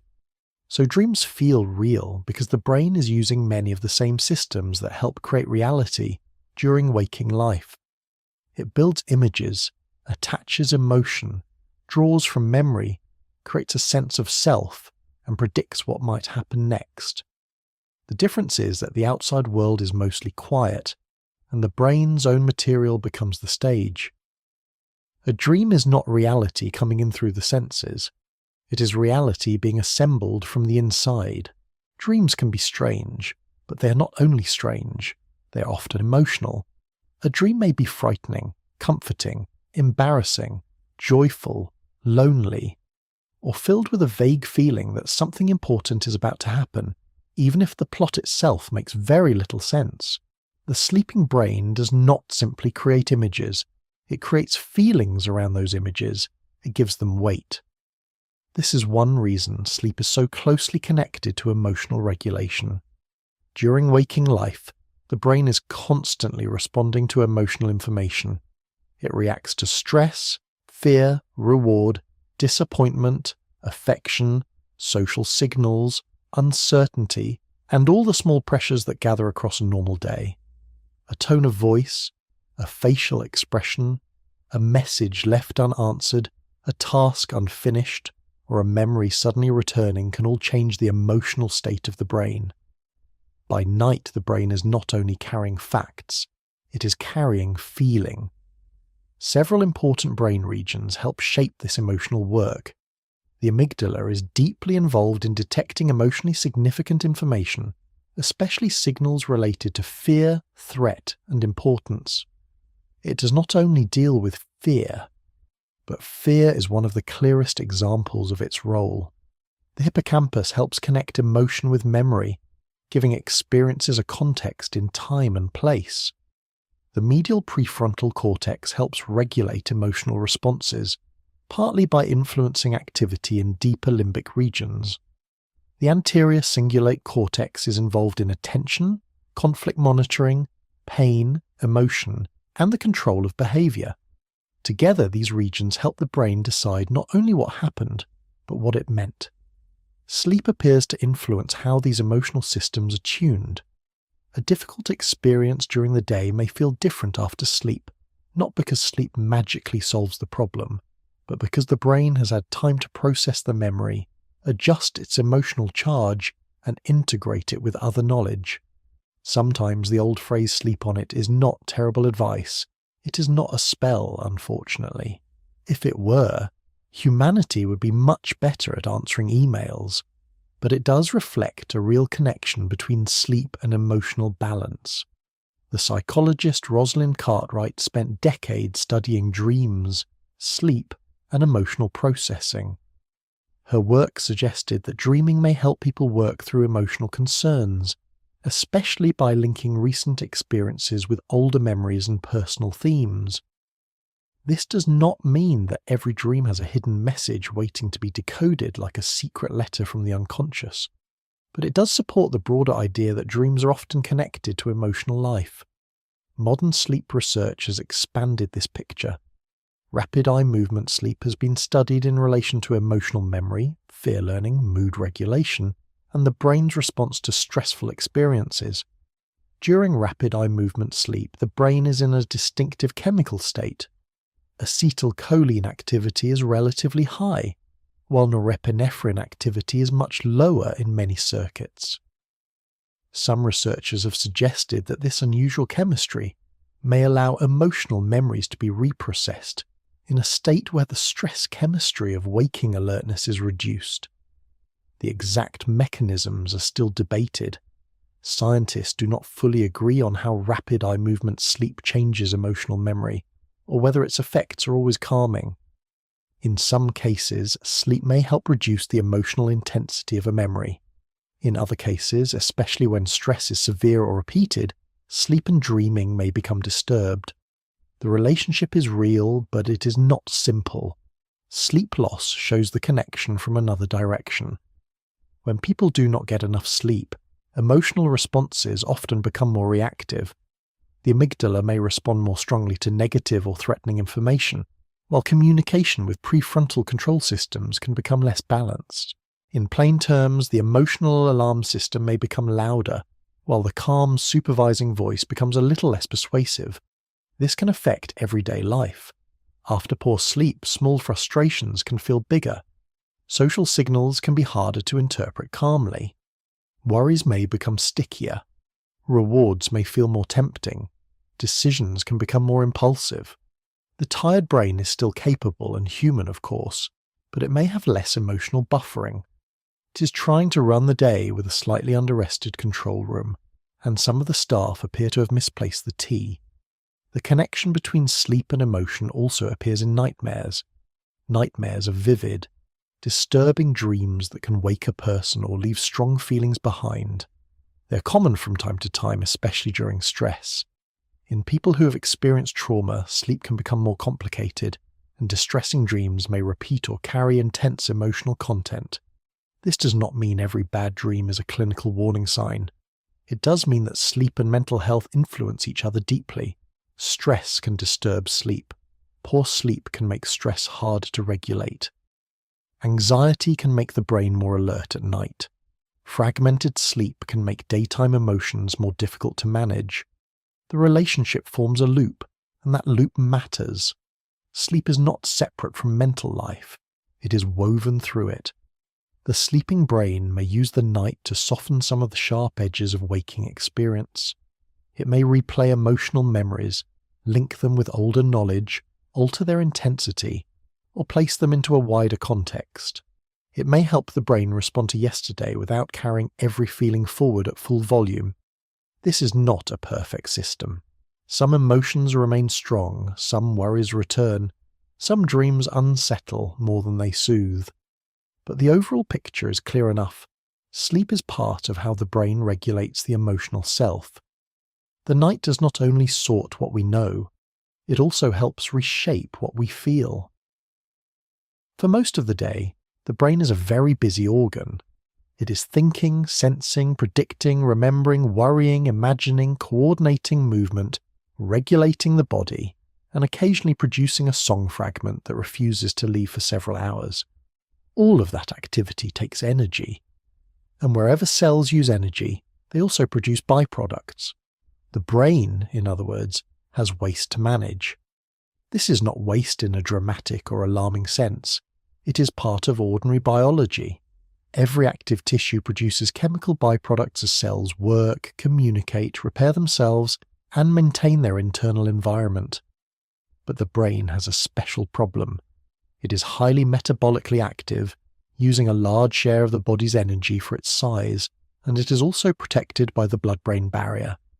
The blood-brain barrier is a selective boundary formed by cells around the brain's blood vessels. It helps protect the brain from many harmful substances in the bloodstream, while still allowing essential materials to pass through. This protection is vital, but it also means the brain cannot manage waste in exactly the same way as many other tissues. It needs specialized systems to maintain its delicate internal environment. One of the most fascinating ideas in modern sleep science is the glymphatic system. The glymphatic system is a brain-wide waste clearance pathway involving cerebrospinal fluid moving through spaces around blood vessels and through brain tissue. Cerebrospinal fluid is the clear fluid that surrounds the brain and spinal cord, cushioning them and helping maintain their chemical environment.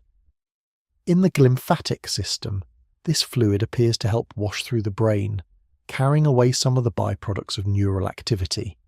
The name glymphatic comes partly from glial cells, especially astrocytes, which help support the system, and partly from its comparison with the lymphatic system in the rest of the body.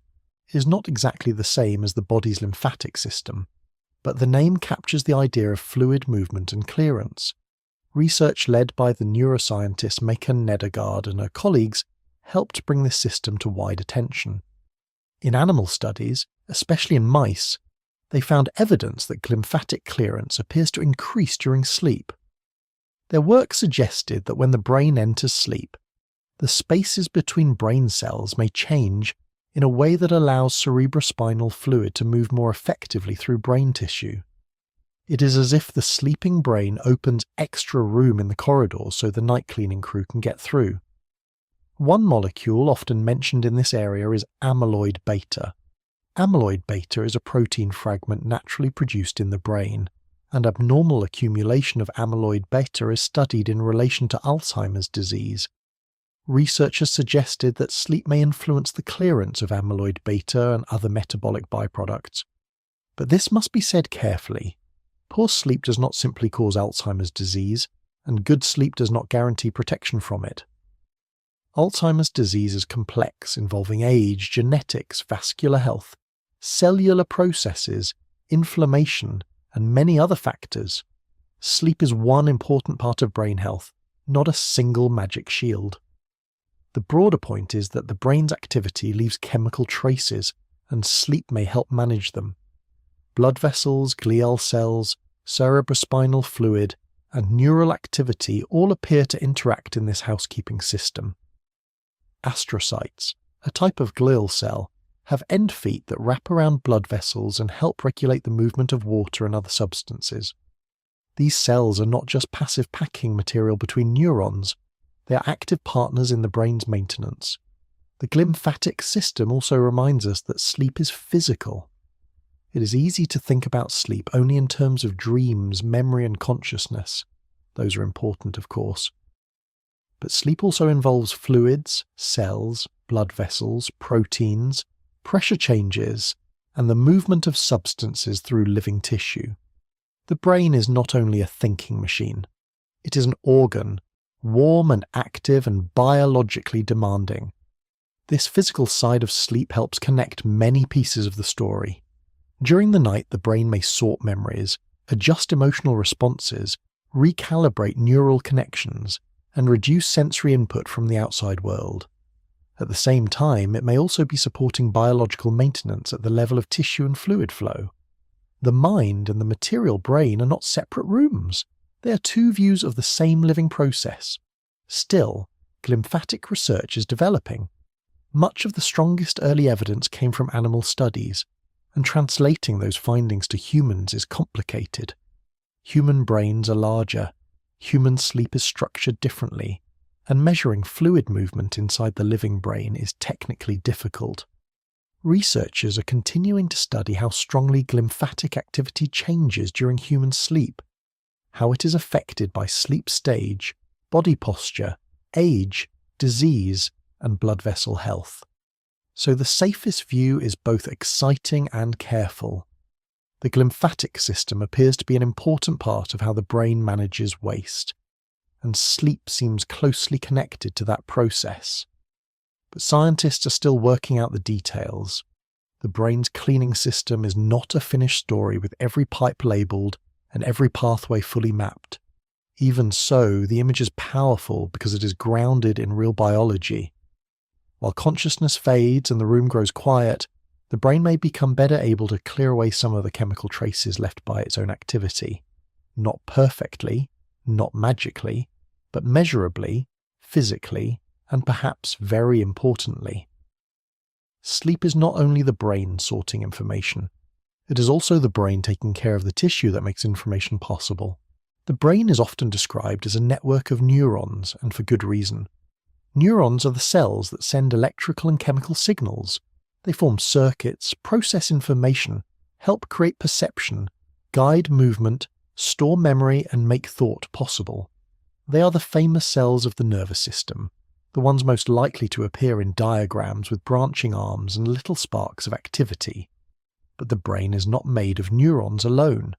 Around and among those neurons are glial cells, a diverse family of support cells that help maintain the environment in which neurons can work.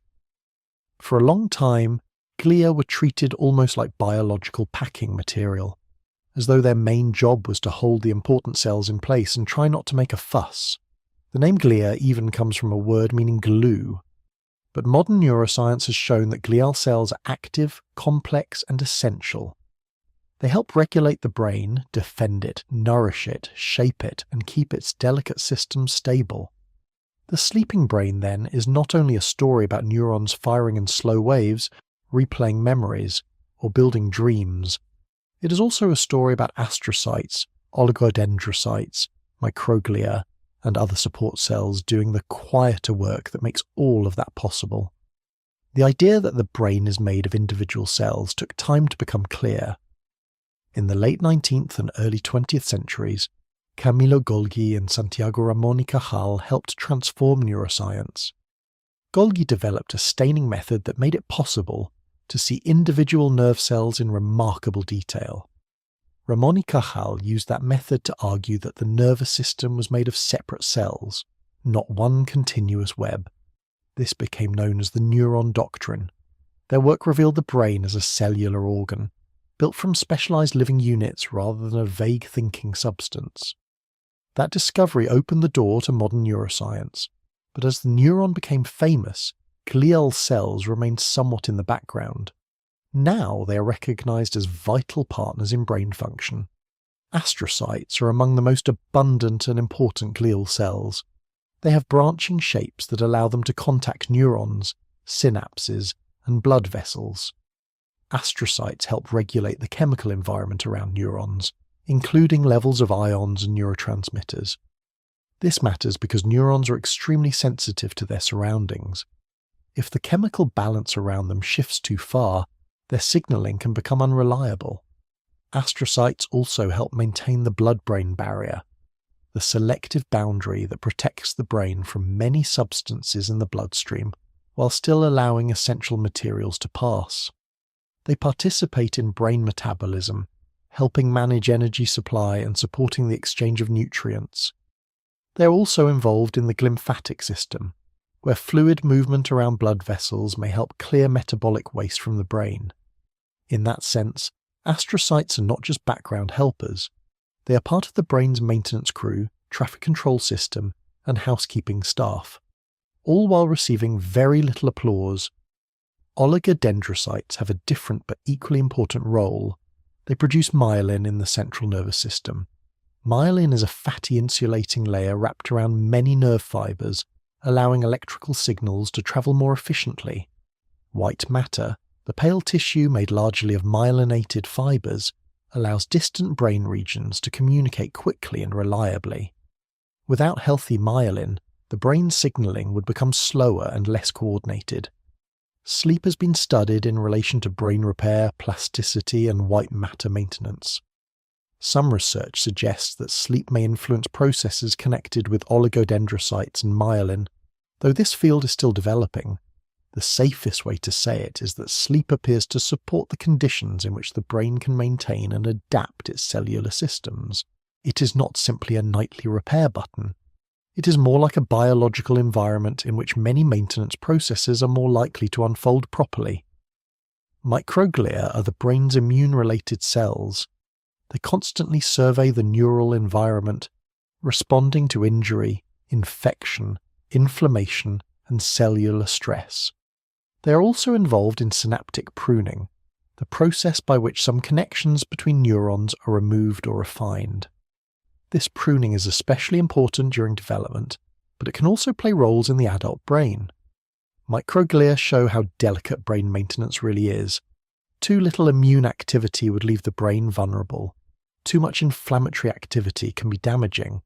The brain needs balance, and sleep appears to be one of the factors that help support that balance. Poor or disrupted sleep has been linked in research to changes in inflammatory signaling, although the details are complex and depend on many conditions. These glial processes connect naturally with the idea of the brain's nightly cleaning system. The glymphatic system involves cerebrospinal fluid, blood vessels, and astrocytes. Memory sorting involves changes at synapses, where neurons and glia interact. Emotional regulation depends not only on dramatic signals in the amygdala or prefrontal cortex, but also on the health of the tissue that supports those circuits. The brain's quiet night work is not happening in empty space. It is happening in living tissue. This matters because sleep is often described in broad terms: rest, recovery, dreams, memory, and repair. Those words are useful, but they can become too vague. At the cellular level, sleep involves real biological details. Chemical environments are regulated, synapses are adjusted, metabolic byproducts are managed, immune-related cells survey the tissue, myelin-producing cells may be supported, blood vessels, fluid spaces, glia, and neurons all take part in the sleeping brain's changing state. Still, it is important not to oversimplify. Sleep does not fix every problem. It does not automatically repair the brain like a machine being serviced overnight. The brain is too complex for that. Maintenance happens constantly, during waking and sleeping, across many systems at once. But sleep seems to provide especially important conditions for some forms of cellular regulation and recovery. So the sleeping brain is not only a theatre of dreams or a library of memories, it is also a living organ tending to itself in the dark. Neurons may be the stars of the story, but glial cells are everywhere behind the scenes, adjusting the lights, repairing the floorboards, cleaning the corridors, and making sure the whole strange building can open again in the morning. Even when consciousness fades, the brain does not hand the body over to chance. Sleep may feel like a private inward state, full of dim thoughts, shifting rhythms, and sometimes dreams that make very poor legal arguments. But the sleeping brain is still connected to the body it controls. It still regulates breathing, heart rate, blood pressure, temperature, hormones, metabolism, and the many quiet processes that keep a living person alive through the night. This is one reason sleep is not only a brain event, it is a whole body state, organized by the nervous system and the endocrine system. The autonomic nervous system helps control body functions that do not usually require conscious effort, such as heartbeat, digestion, blood vessel tone, and breathing patterns. The endocrine system uses hormones, chemical messengers released into the blood, to influence tissues throughout the body. During sleep, both systems shift. In non-rapid eye movement sleep, especially deeper sleep, the body often moves into a calmer pattern. Heart rate tends to slow. Blood pressure usually falls compared with waking levels. Breathing can become steadier and more regular. Sympathetic nervous system activity, which is linked with alertness and the fight or flight response, often decreases. Parasympathetic activity, associated with rest and restoration, can become more prominent. The body is not frozen, but it is less driven by the demands of waking action. Rapid eye movement sleep is different. During rapid eye movement sleep, the brain is highly active in certain regions. Dreams are often more vivid, and the body shows a more variable pattern. Heart rate and breathing can become less regular. Blood pressure may fluctuate more than it does during deeper non-rapid eye movement sleep. This is part of why sleep should not be imagined as one long smooth descent into calm. The sleeping body changes with the sleeping brain. Body temperature also follows a daily rhythm. It usually begins to fall in the evening as the brain prepares for sleep, reaches a lower point during the night, and rises again toward morning. The hypothalamus is central to this regulation. This small but powerful region helps link brain state with body temperature, hunger, thirst, stress responses, circadian timing, and hormone release. It is one of the great coordinators of the body, quietly managing several biological departments at once, without needing a clipboard or a dramatic swivel chair. The hypothalamus connects sleep to the body's timing systems through its relationship with the suprachiasmatic nucleus, the brain's central circadian clock. It also communicates with the pituitary gland, helping regulate hormones that influence growth, stress, metabolism, reproduction, and water balance. This means sleep is woven into the body's chemical schedule. The brain does not merely become sleepy in the evening. It helps shift the entire internal environment into a different mode. One hormone shaped by the sleep-wake cycle is cortisol. Cortisol is often called a stress hormone, but that phrase can be misleading if it makes cortisol sound purely harmful. Cortisol helps regulate energy, alertness, immune activity, and the body's response to challenge.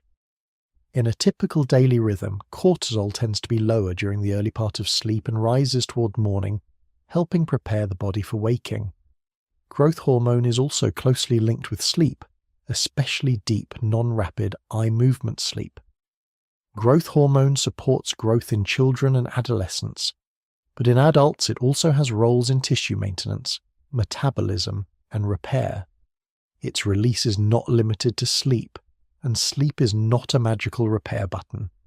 But deep sleep provides an important biological setting in which growth hormone release is often especially strong. Sleep also interacts with hormones involved in hunger and energy balance, including leptin and ghrelin.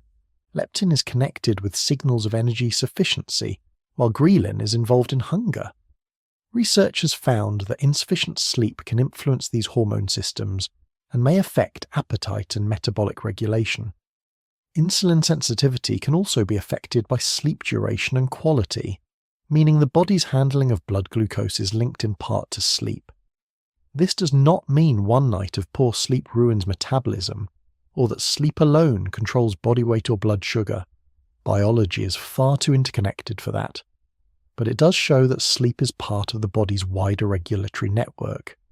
This is why organizations such as the National Institutes of Health and the World Health Organization treat sleep as a significant public health issue. Sleep is not just a personal preference or a soft luxury at the edge of life. It is connected to attention, safety, learning, emotion, immune function, metabolism, and long-term health. The exact relationships are complex and individual needs vary, but the basic point is clear. Sleep matters because it reaches almost everywhere. Metabolism also changes during sleep. The body uses energy differently when it is resting, fasting overnight, regulating temperature, and cycling through different brain states. The brain remains metabolically active, but its priorities shift. It is not directing walking, conversation, reading, or deliberate planning. Instead, it is coordinating internal maintenance, memory processing, emotional regulation, and bodily stability. Breathing shows this connection especially clearly.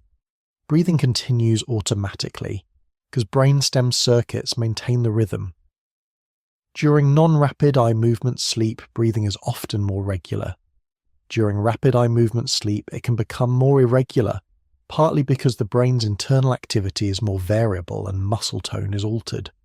The conscious self may be absent, but the brainstem remains very much on duty.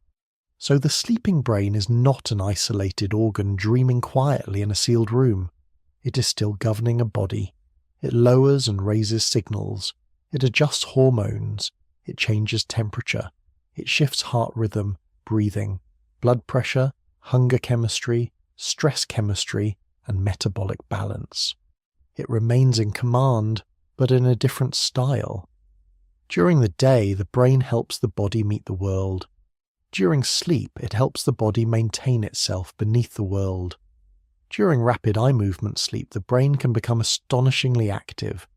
It can create vivid scenes, intense emotions, imagined movement, strange conversations, and entire dream worlds that feel real from the inside. Yet while all of this is happening, the body usually remains still. The sleeping person does not leap from the bed, run down the hallway, or attempt to climb an imaginary cliff beside the wardrobe. That stillness is not accidental. It is produced by a remarkable feature of rapid eye movement sleep called rapid eye movement atonia. Atonia means a loss or strong reduction of muscle tone. During rapid eye movement sleep, most voluntary muscles are temporarily inhibited. The muscles used for breathing and eye movement continue to work, and small twitches may still occur, but the large muscles of the arms, legs, and trunk are largely kept quiet. The brain is active enough to dream vividly, but the body is prevented from carrying out most of the movements that the dream may contain. This is one of the stranger forms of protection built into sleep. The brain can imagine running, falling, fighting, dancing, flying, swimming, escaping, or dramatically pointing at something suspicious in the distance, while the body remains safely under the blanket. It is a very helpful arrangement, especially because dreams are not known for their sensible risk assessments. The control of this temporary paralysis depends strongly on brainstem circuits. The brainstem is the lower part of the brain that connects with the spinal cord and helps regulate basic life functions, arousal, sleep states, breathing, heart rate, and movement control. During rapid eye movement sleep, regions in the pons and medulla help suppress motor activity by influencing spinal motor neurons. These spinal motor neurons are the nerve cells that normally help send movement commands from the nervous system to muscles. In simple terms, the dreaming brain may generate patterns linked with movement, but signals in the brainstem help prevent those commands from being fully expressed by the body. The pons helps organize rapid eye movement sleep itself, while pathways through the medulla help reduce the activity of motor neurons in the spinal cord. The result is not total shutdown, but a controlled inhibition of most voluntary movement. The French neuroscientist Michel Jouvet helped reveal the importance of these mechanisms. His work showed that rapid eye movement sleep was not just a passive dream state, but an active biological condition generated by specific parts of the brain. Jouvet's research helped connect rapid eye movement sleep with muscle atonia and brainstem control. This helped scientists understand why the dreaming brain can be highly active while the body remains still. The protective value of atonia becomes clear when we remember how intense dreams can feel. Dreaming does not always involve quiet images. It can involve urgency, fear, pursuit, physical effort, conflict, exploration, and sudden changes of scene. Without some form of movement suppression, sleep would be much more physically chaotic. A person dreaming of running might try to run. A person dreaming of swatting away an insect might strike out. A person dreaming of being late for school might attempt the deeply unnecessary task of sprinting across the bedroom at 3 a.m. Normal rapid eye movement atonia prevents most of this. It allows the brain to simulate movement without turning the body into a sleepwalking theatre production. It is important to distinguish this normal atonia from sleep paralysis. Sleep paralysis can happen when waking awareness returns before normal muscle control has fully come back. A person may feel awake, able to think and aware of the room, but unable to move for a short time. This can be frightening, especially because it may be accompanied by dreamlike imagery, pressure sensations, or a feeling that someone or something is nearby. But in many cases, sleep paralysis reflects a temporary overlap between waking consciousness and rapid eye movement atonia. The mind has partly woken, while the body's rapid eye movement sleep paralysis has not yet fully lifted. That experience can feel alarming, but the mechanism itself is not mysterious. It is the same protective system arriving or leaving slightly out of step with conscious awareness. The boundary between sleep and waking is not always perfectly neat. Sometimes one part of the system changes state a little before another. There is also a clinical condition called rapid eye movement sleep behavior disorder. In this condition, the normal muscle atonia of rapid eye movement sleep is reduced or absent, so a person may move, talk, shout, or act out parts of dreams. This is different from ordinary dreaming and different from normal small twitches during sleep. It is a recognized sleep disorder and can be important medically, but the main point here is simple. When the system that normally quiets the muscles does not work properly, dreams can begin to show themselves through the body. This reveals how carefully balanced rapid eye movement sleep really is.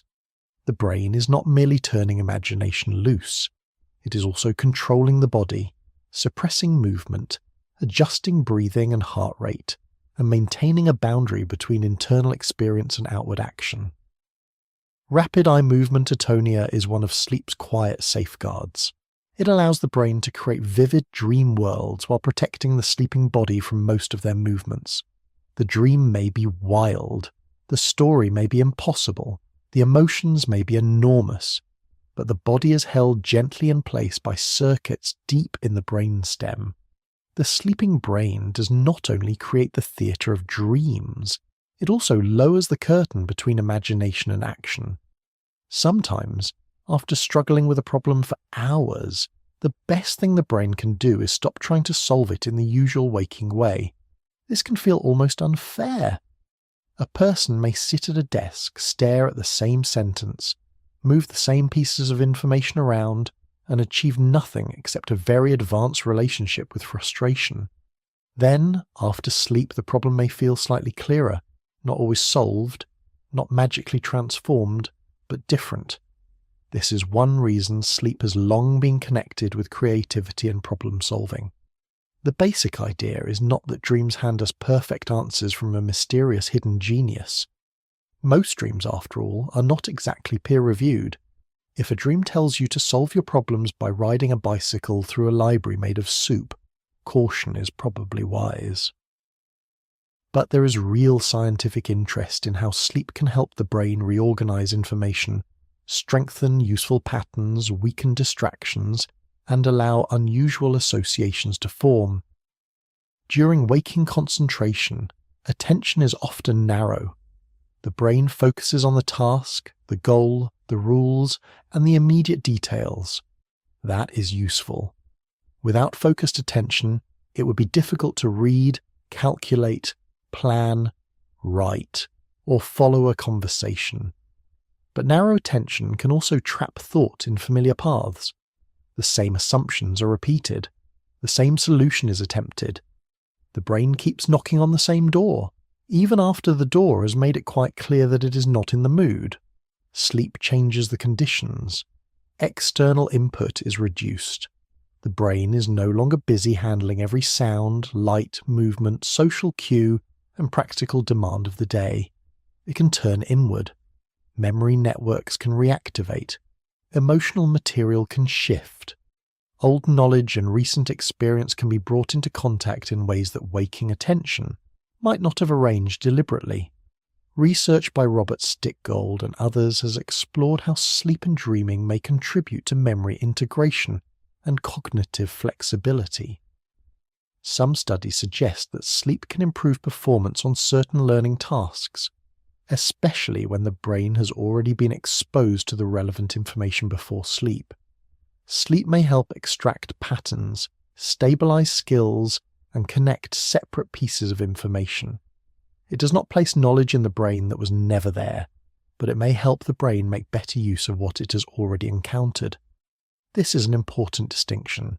Sleep is not a substitute for learning.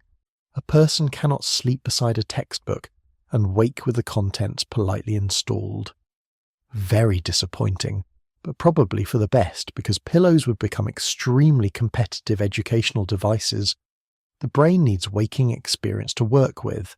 Sleep can help process that experience, but it does not create expertise from nothing.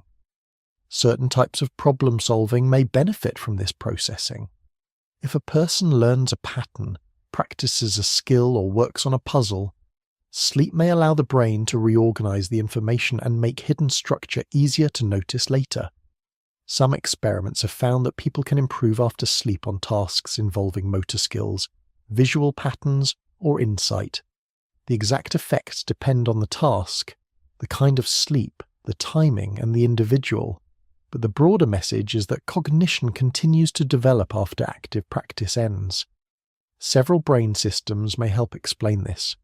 The hippocampus is important for linking recent experiences and forming many new memories.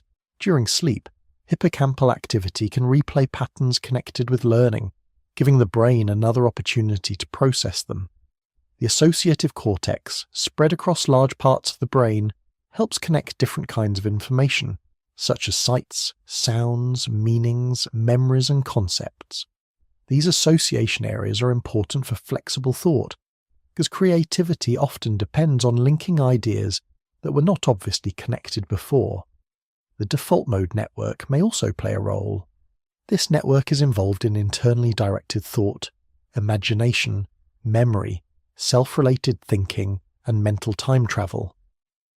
During states where attention is less fixed on the outside world, parts of this network can help the mind wander through stored knowledge and personal meaning. In sleep and dreaming, that wandering can become vivid and unusual, creating combinations that waking logic might never have selected. Prefrontal systems add another layer. During waking life, the prefrontal cortex helps guide planning, self-control, evaluation, and goal-directed thought. During some sleep states, especially ordinary dreaming, certain prefrontal control functions may be reduced. This can make dreams illogical, but it may also loosen rigid patterns of thought. The brain can combine things more freely when the strict editor is not leaning over every sentence with a red pen. Of course, freedom is not the same as usefulness. Many dream combinations are strange without being helpful. A dream may connect your old maths teacher, a volcano, and a talking umbrella, but this does not automatically count as innovation. The creative value of sleep is not that every dream is meaningful. It is that the sleeping brain may explore connections, emotions, and memories in a less constrained way, and occasionally those explorations leave behind something useful. There are many famous stories of scientists, artists, and inventors receiving inspiration from dreams or sleep. Some of these stories are difficult to verify, and some are probably neater in the retelling than they were in real life. But they point toward a genuine experience. The mind can change its relationship to a problem after rest. What felt tangled at night may feel more spacious in the morning. The careful scientific view is balanced. Sleep supports memory, learning, emotional regulation, and some forms of cognitive performance. It can help the brain reorganize information and may sometimes support insight. But dreams do not provide magical knowledge, and sleep does not guarantee a solution. The sleeping brain is not a fortune teller. It is more like a quiet workshop, sorting materials, testing connections, and sometimes leaving a useful shape on the bench. So creativity during sleep is not separate from the rest of the night's work. It grows from memory, emotion, association, and reduced contact with the outside world. The brain searches its own landscape while consciousness is dimmed. It wanders through stored experience, not randomly but not rigidly either. And sometimes, by morning, the path through the problem is a little easier to see. To understand what sleep does for the brain, it helps to look at what becomes harder when sleep is taken away. Sleep loss does not simply make a person feel a bit tired, as though the mind has become a phone battery politely asking for a charger. It changes how the brain pays attention, reacts, remembers, regulates emotion, controls behavior, and manages the body. The tired brain is still working, but it is working with less stability. One of the first things affected by sleep loss is attention. Staying focused becomes more difficult. The mind drifts more easily. Simple tasks can begin to feel strangely effortful, not because the person has forgotten how to do them, but because the brain is struggling to maintain steady alertness. Reaction time also slows. This matters in ordinary life because many daily actions depend on quick, accurate responses. Driving, crossing roads, cooking, working with tools, reading social signals, or simply not walking into a doorframe with the quiet dignity of a confused moth. Sleep loss also affects learning. If sleep helps the brain consolidate memories, sort information, and recalibrate neural connections, then losing sleep reduces the time available for those processes. A sleep-deprived brain may find it harder to absorb new information, stabilize what it has learned, and retrieve details clearly later. It is not just that tired people study less effectively. It is that the biological conditions for learning are weakened. Executive function is especially vulnerable. Executive function refers to the brain's ability to plan, inhibit impulses, shift flexibly between ideas, make decisions, monitor mistakes, and keep goals in mind. The prefrontal cortex is deeply involved in these abilities, and it appears particularly sensitive to sleep deprivation. When the prefrontal cortex is under-rested, judgment can become poorer, impulse control can weaken, and flexible thinking can narrow. This is one reason tired decisions often feel different from rested decisions. A small problem may feel huge. A tempting shortcut may seem more reasonable. A conversation may become harder to handle calmly. The tired brain can still think, but it may lose some of the careful distance that allows it to weigh options properly. It is not that the person has become a different person. It is that the brain systems supporting self-control and perspective are running under strain. Emotional regulation also changes. Sleep loss can make emotional responses more reactive.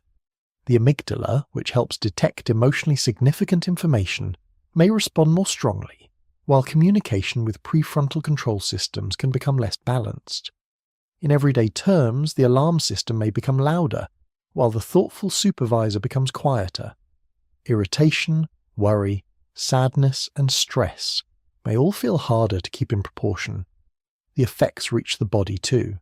Sleep loss can influence metabolism, appetite-related hormones, stress hormones, immune function, and insulin sensitivity.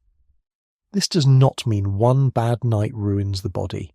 It does mean that repeated sleep restriction can interfere with systems the brain helps regulate. The sleeping brain is part of the body's nightly maintenance, and when that maintenance is shortened again and again, the effects can spread. One particularly important sign of severe sleepiness is the microsleep. A microsleep is a brief, involuntary lapse into sleep. It may last only a few seconds, and the person may not fully realize it has happened.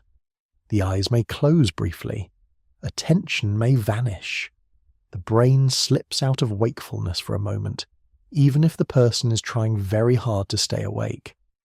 This can be harmless if someone is sitting safely on a sofa. It can be extremely dangerous if they're driving, operating machinery, or doing anything that requires continuous attention.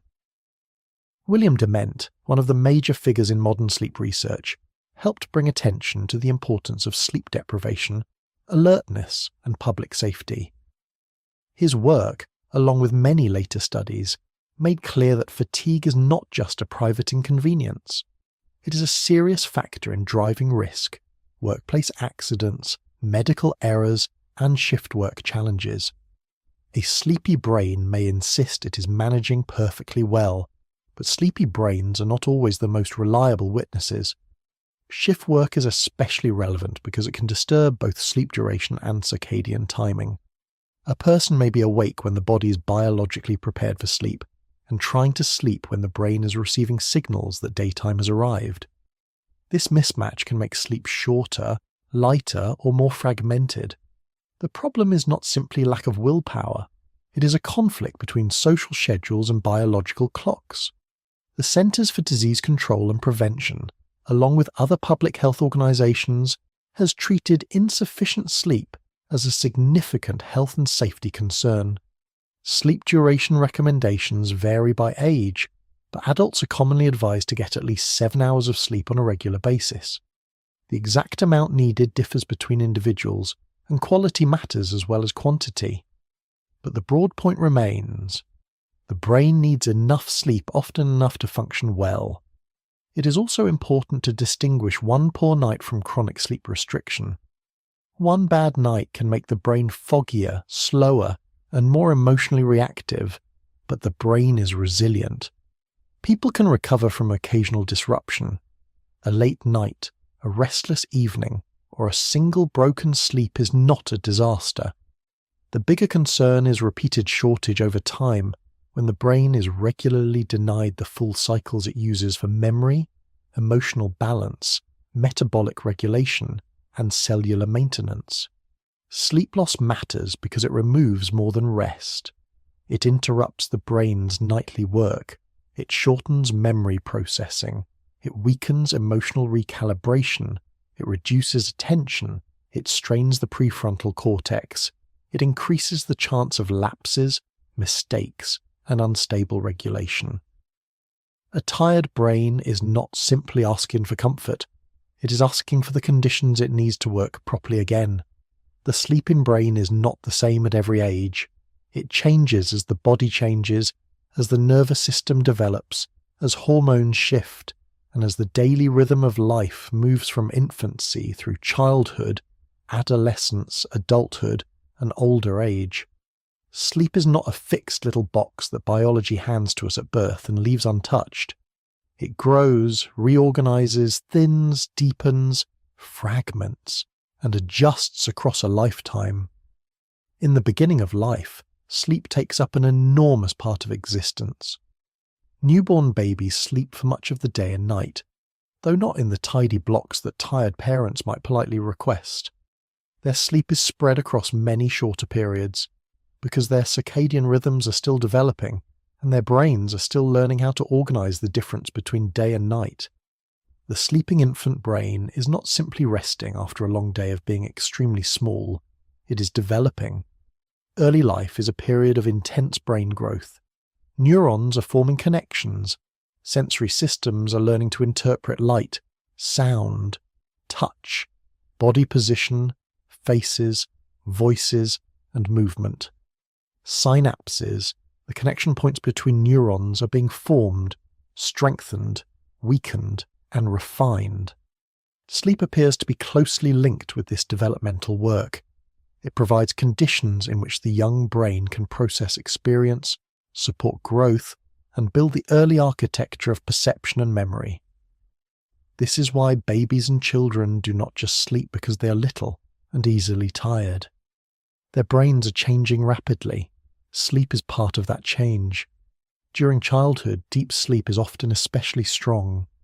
Slow-wave activity can be abundant, reflecting the powerful synchronized rhythms of a developing brain. Children may sleep deeply enough to seem almost unreachable, which can be impressive, especially when the same child was somehow able to hear a biscuit packet from 3 rooms away earlier in the day. As children grow into adolescence, sleep changes again. One of the most important shifts involves timing. Research by Mary Carskadon and others has helped show that adolescent sleep patterns are shaped by biological changes, not only by habits or stubbornness. During the teenage years, the circadian rhythm tends to shift later. Melatonin release often occurs later in the evening, and the natural drive towards sleep may arrive later than it did in childhood. This means many teenagers are biologically inclined to fall asleep later and wake later. The problem is that school schedules often demand early waking. The result can be a mismatch between the adolescent brain's timing and the social clock. A teenager who struggles to feel sleepy early at night is not always simply being difficult.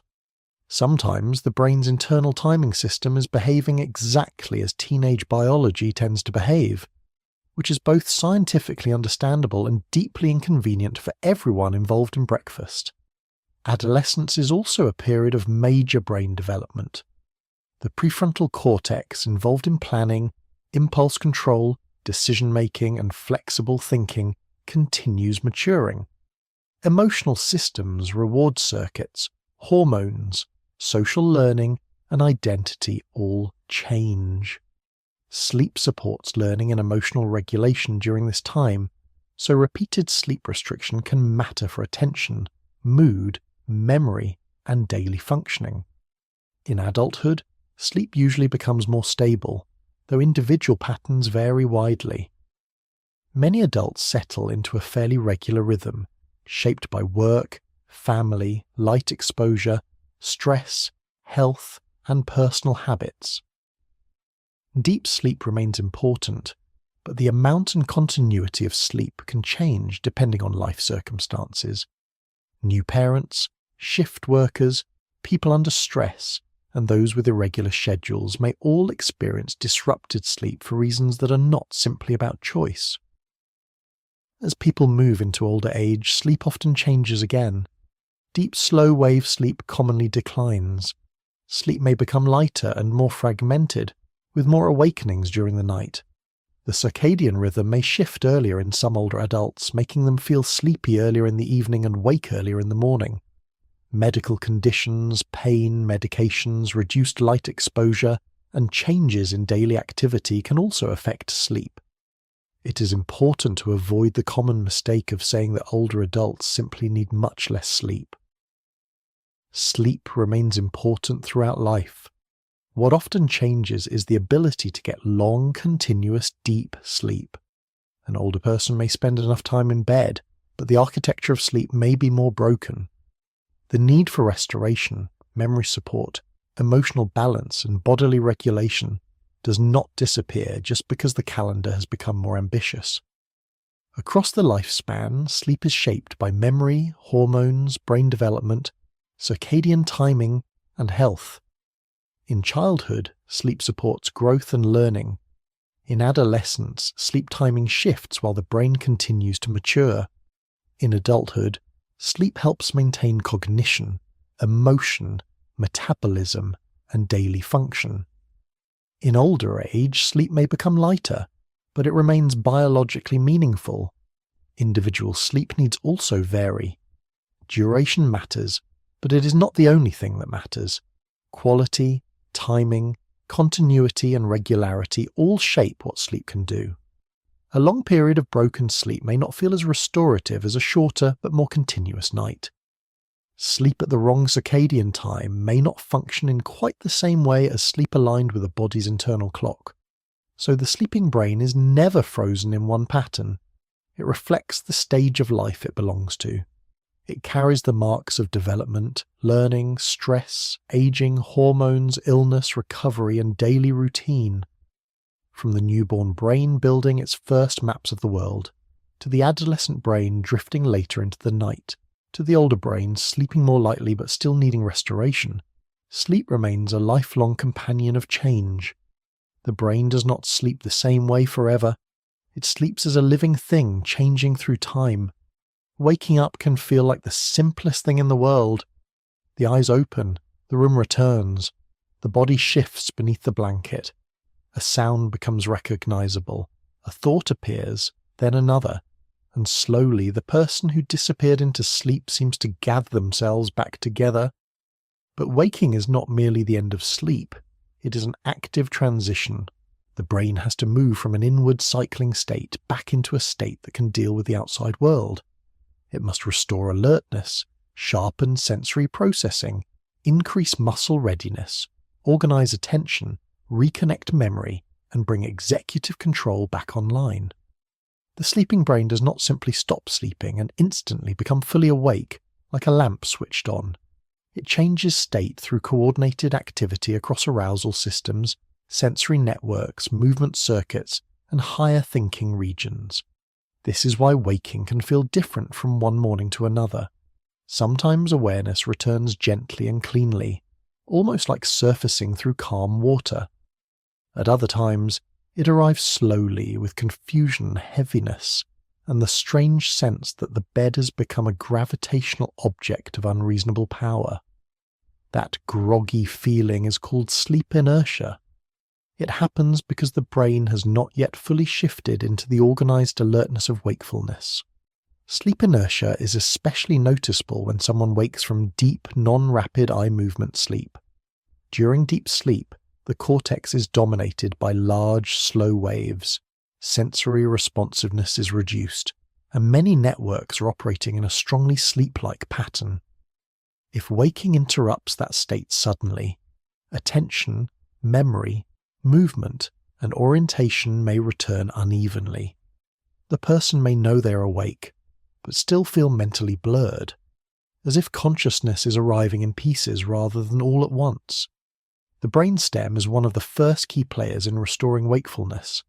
It contains important arousal systems that help regulate alertness, breathing, heart rate, and basic bodily activation. As waking begins, these systems increase their activity, helping the brain become more responsive. Chemical messengers such as norepinephrine, serotonin, histamine, acetylcholine, dopamine, and orexin all help shape the waking state, each contributing in different ways to attention, motivation, movement, and stability. The hypothalamus also plays an important role. It links waking to body temperature, hormone rhythms, hunger, stress responses, and circadian timing. The suprachiasmatic nucleus, the brain's central circadian clock, helps prepare the body for morning by coordinating daily rhythms. Cortisol often rises toward the beginning of the day, helping support alertness and energy. Body temperature begins to climb. The internal night phase gives way to the biology of morning. The thalamus also changes its role. During sleep, it helps reduce the ordinary flow of sensory information to the cortex. During waking, sensory relay becomes more open again. Sounds become sharper, light becomes meaningful. Touch, body position, and movement become easier to organize. The room is no longer a distant background presence. It becomes the world again. The cortex then has to rebuild the full experience of being awake. Visual areas process the scene. Motor areas prepare the body to move. Language networks become available. The prefrontal cortex, which supports planning, decision-making, self-control, and working memory, gradually resumes its waking responsibilities. This can take time. It is one reason the first few minutes after waking are not always the best moment for complex decisions, difficult conversations, or confidently remembering where you left your socks. Dreams often fade quickly during this transition. A dream may feel vivid and unforgettable while it's happening, but then dissolve within moments of waking. Part of the reason is that the brain's memory encoding conditions during sleep are different from those during waking life. The chemical environment of rapid eye movement sleep, the altered activity of the prefrontal cortex, and the reduced connection to external cues can make dream memories fragile. Waking also changes attention. As the outside world returns, the brain begins prioritizing real sensory information over the internal dream world. The details of the dream may not be strongly stored, and without deliberate attention they can slip away. Many people know the feeling of waking with a dream still present, reaching for it and watching it vanish like mist. A moment earlier, there was a whole impossible story, then only a mood remains, or a single image, or the faint knowledge that something very strange involved a staircase and someone from school. Waking from rapid eye movement sleep can feel different from waking from deep sleep. Because rapid eye movement sleep is associated with vivid dreaming and more active brain patterns, a person may wake with clearer dream recall, especially if the awakening happens during or just after a dream. Waking from deep, slow-wave sleep is more likely to produce sleep inertia, because the brain must climb farther back from its slow, synchronized state. Waking from lighter sleep may feel smoother. The brain is already closer to wakefulness, sensory gating is less deep, and the transition may require less reorganization. This is one reason the timing of waking can influence how rested a person feels, even when total sleep duration is similar. The same alarm can feel gentle or brutal depending on where it lands in the sleeping brain cycle. Everything the brain has done overnight becomes visible in the quality of waking thought. After sufficient well-timed sleep, attention may feel steadier. Emotional reactions may feel easier to regulate. Memories may feel clearer. The body may feel more balanced. After shortened or fragmented sleep, the opposite can appear. Foggier thinking, slower reactions, stronger irritability, weaker concentration, and a sense that the mind has not quite finished assembling itself. This does not mean every morning is a perfect report card on sleep. Many things affect waking: stress, illness, light exposure, timing, age, medications, environment, and the demands of the day ahead. But sleep leaves traces. The night's work shows itself in the morning brain. By waking, the brain has completed another journey through shifting states. It has drifted through light sleep, deepened into slow waves, produced spindles and K-complexes, built dreams, softened emotions, processed memories, adjusted bodily rhythms, and maintained the living tissue that makes thought possible. It returns not as exactly the same brain that fell asleep, but as one that has been quietly changed. The eyes open, the room comes back, and beneath that ordinary moment the brain finishes one of the most remarkable transitions in biology, turning the private work of sleep into the waking life of morning. So what does your brain actually do while you sleep? The calmest answer is that it does far more than rest. It changes state. It cycles through organized patterns of activity that support memory, emotion, sensory filtering, metabolic maintenance, body regulation, dreaming, and the slow return to waking readiness. Sleep is not the brain stepping out of the room. It is the brain turning inward, changing its rhythm, and doing work that waking life depends on. At the beginning of the night, sleep is shaped by timing and pressure. Circadian rhythm helps the brain know where it is in the daily cycle, guided by light, darkness, the suprachiasmatic nucleus, and signals that travel from the eyes into the brain's central clock. Sleep pressure builds through waking activity, with adenosine contributing to the feeling that the mind is becoming heavy. These two systems do not act alone, but together they help create the conditions in which sleep can begin. Then the gatekeepers take over. The hypothalamus, brainstem, thalamus, and cortex shift their communication. Wake-promoting chemical systems begin to quiet. The ventrolateral preoptic area helps dampen arousal networks.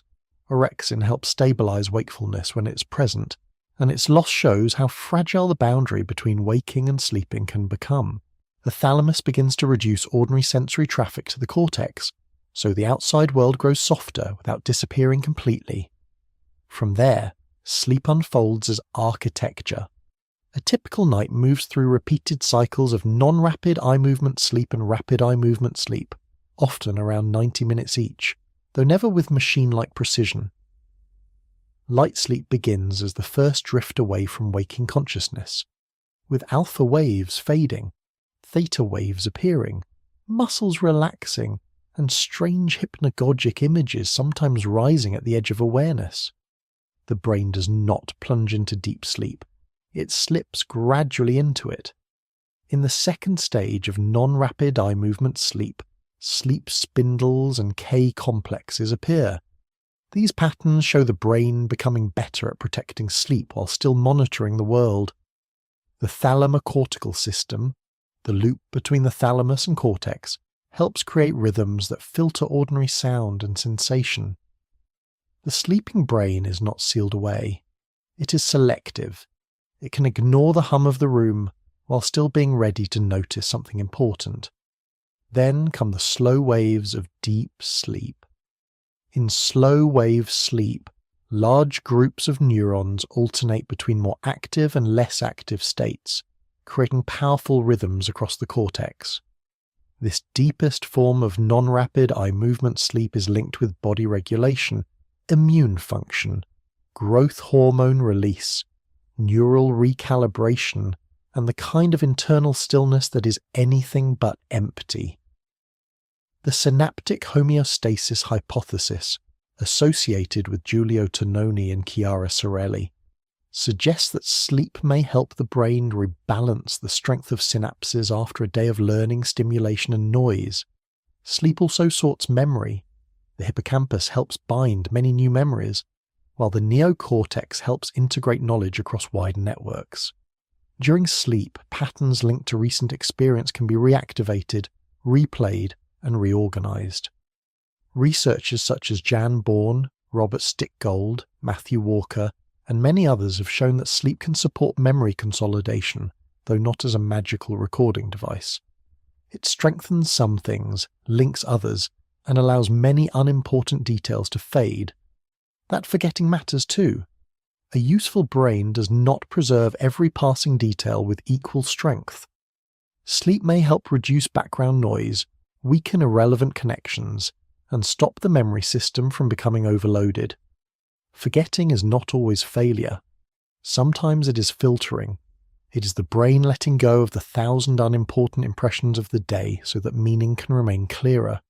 Then rapid eye movement sleep brings one of the strangest states of all. The brain becomes active in a different way. The eyes move beneath closed lids. Vivid dreams become more likely. The brainstem, limbic system, visual association areas, and parts of the cortex help generate internally built experiences that can feel real while they are happening. Acetylcholine, norepinephrine, and serotonin shift into a distinctive chemical balance. The body is held mostly still by rapid eye movement atonia, so the dream can unfold without being acted out across the bedroom, which is considerate of the furniture, if nothing else. Dreams reveal how powerfully the brain can build reality from within. J. Allen Hobson and Robert McCarley's activation synthesis theory helped connect dreaming with brain activity, but later views have shown that dreams are not simply random nonsense. They can involve memory fragments, emotion, prediction, imagination, and self-related thought. The amygdala, hippocampus, visual association cortex, default mode network, and changing prefrontal control systems all help explain why dreams can feel vivid, emotional, and believable. Sleep also works on emotion. The amygdala, medial prefrontal cortex, anterior cingulate cortex, and hippocampus all help shape emotional memory and regulation. Rosalind Cartwright's work on dreaming and emotion sits within a larger scientific picture showing that sleep can influence how the brain handles stress, fear, reward, and social experience. Poor sleep can make emotional responses more reactive, while healthy sleep may help soften some of the sharper edges of waking life. And beneath memory and emotion, there is physical housekeeping. The glymphatic system appears to help move cerebrospinal fluid through spaces around blood vessels, supporting the clearance of metabolic byproducts from brain tissue. Maiken Nedergaard's research helped bring attention to this system, especially through animal studies showing that glymphatic activity can increase during sleep. Amyloid beta, a molecule studied in relation to Alzheimer's disease, is part of this wider discussion. The though the science must be handled carefully. Sleep is important for brain health, but it is not a simple cure or shield. The brain support cells also matter. Astrocytes help regulate the chemical environment, support metabolism, maintain the blood-brain barrier, and participate in fluid movement. Oligodendrocytes produce myelin, helping nerve signals travel efficiently. Microglia survey the neural environment and contribute to pruning, immune responses, and maintenance. The sleeping brain is not only neurons making waves and dreams, it is living tissue being supported by a quiet cellular crew. Sleep reaches the body too. Heart rate, breathing, blood pressure, body temperature, hormones, hunger signals, stress chemistry, and metabolism all change across the night. The hypothalamus links brain state to circadian timing, body temperature, cortisol, growth hormone, leptin, ghrelin, and wider endocrine rhythms. During non-rapid eye movement sleep, the body often becomes steadier and calmer. During rapid eye movement sleep, breathing and heart rate can become more irregular. Conscious control fades, but the brain remains in command. When sleep is lost, all of this becomes more fragile. Attention weakens, reaction time slows. The prefrontal cortex struggles with judgment, impulse control, and flexible thinking. Emotional regulation becomes less steady. Learning and memory suffer. Microsleeps can appear when the brain is severely tired. William Dement and other sleep researchers helped show that sleep deprivation is not just a private inconvenience, but a public safety issue, especially in driving, shift work, and demanding tasks. Sleep also changes across life. Babies sleep in patterns shaped by development and rapid brain growth. Children often have abundant deep sleep. Adolescents tend to shift later, as Mary Cascaden's work helped show, creating tension between biology and early schedules. Adults vary widely, and older adults often experience lighter, more fragmented sleep, even though sleep remains deeply necessary. The sleeping brain is not fixed. It changes with age, hormones, memory, health, and time. And every morning the brain wakes again. Arousal systems return. Sensory processing opens. The thalamus reconnects the cortex more fully to the outside world. The prefrontal cortex resumes its careful supervision. Dreams fade because they were formed in a different state, under different memory conditions. Sleep inertia may linger if the brain is pulled too suddenly from deep sleep, while waking from rapid eye movement sleep may leave dream fragments glowing briefly in memory. Researchers now understand many mechanisms of sleep, but not all of them. They do not know every detail of why consciousness disappears, why dreams take their exact forms, or how every function of sleep fits together. Sleep remains partly mysterious, not because science has failed, but because the brain is an extraordinarily complex living system. Still, the central truth is clear. Sleep is not a passive absence. It is not empty darkness. It is a set of active biological processes through which the brain maintains itself. Each night, while the room appears still, the brain is changing. It is sorting memories, softening emotions, filtering the world, clearing waste, regulating the body, protecting dreams from becoming actions, and preparing the mind that will wake in the morning. The sleeping brain is not gone. It is quietly making tomorrow possible.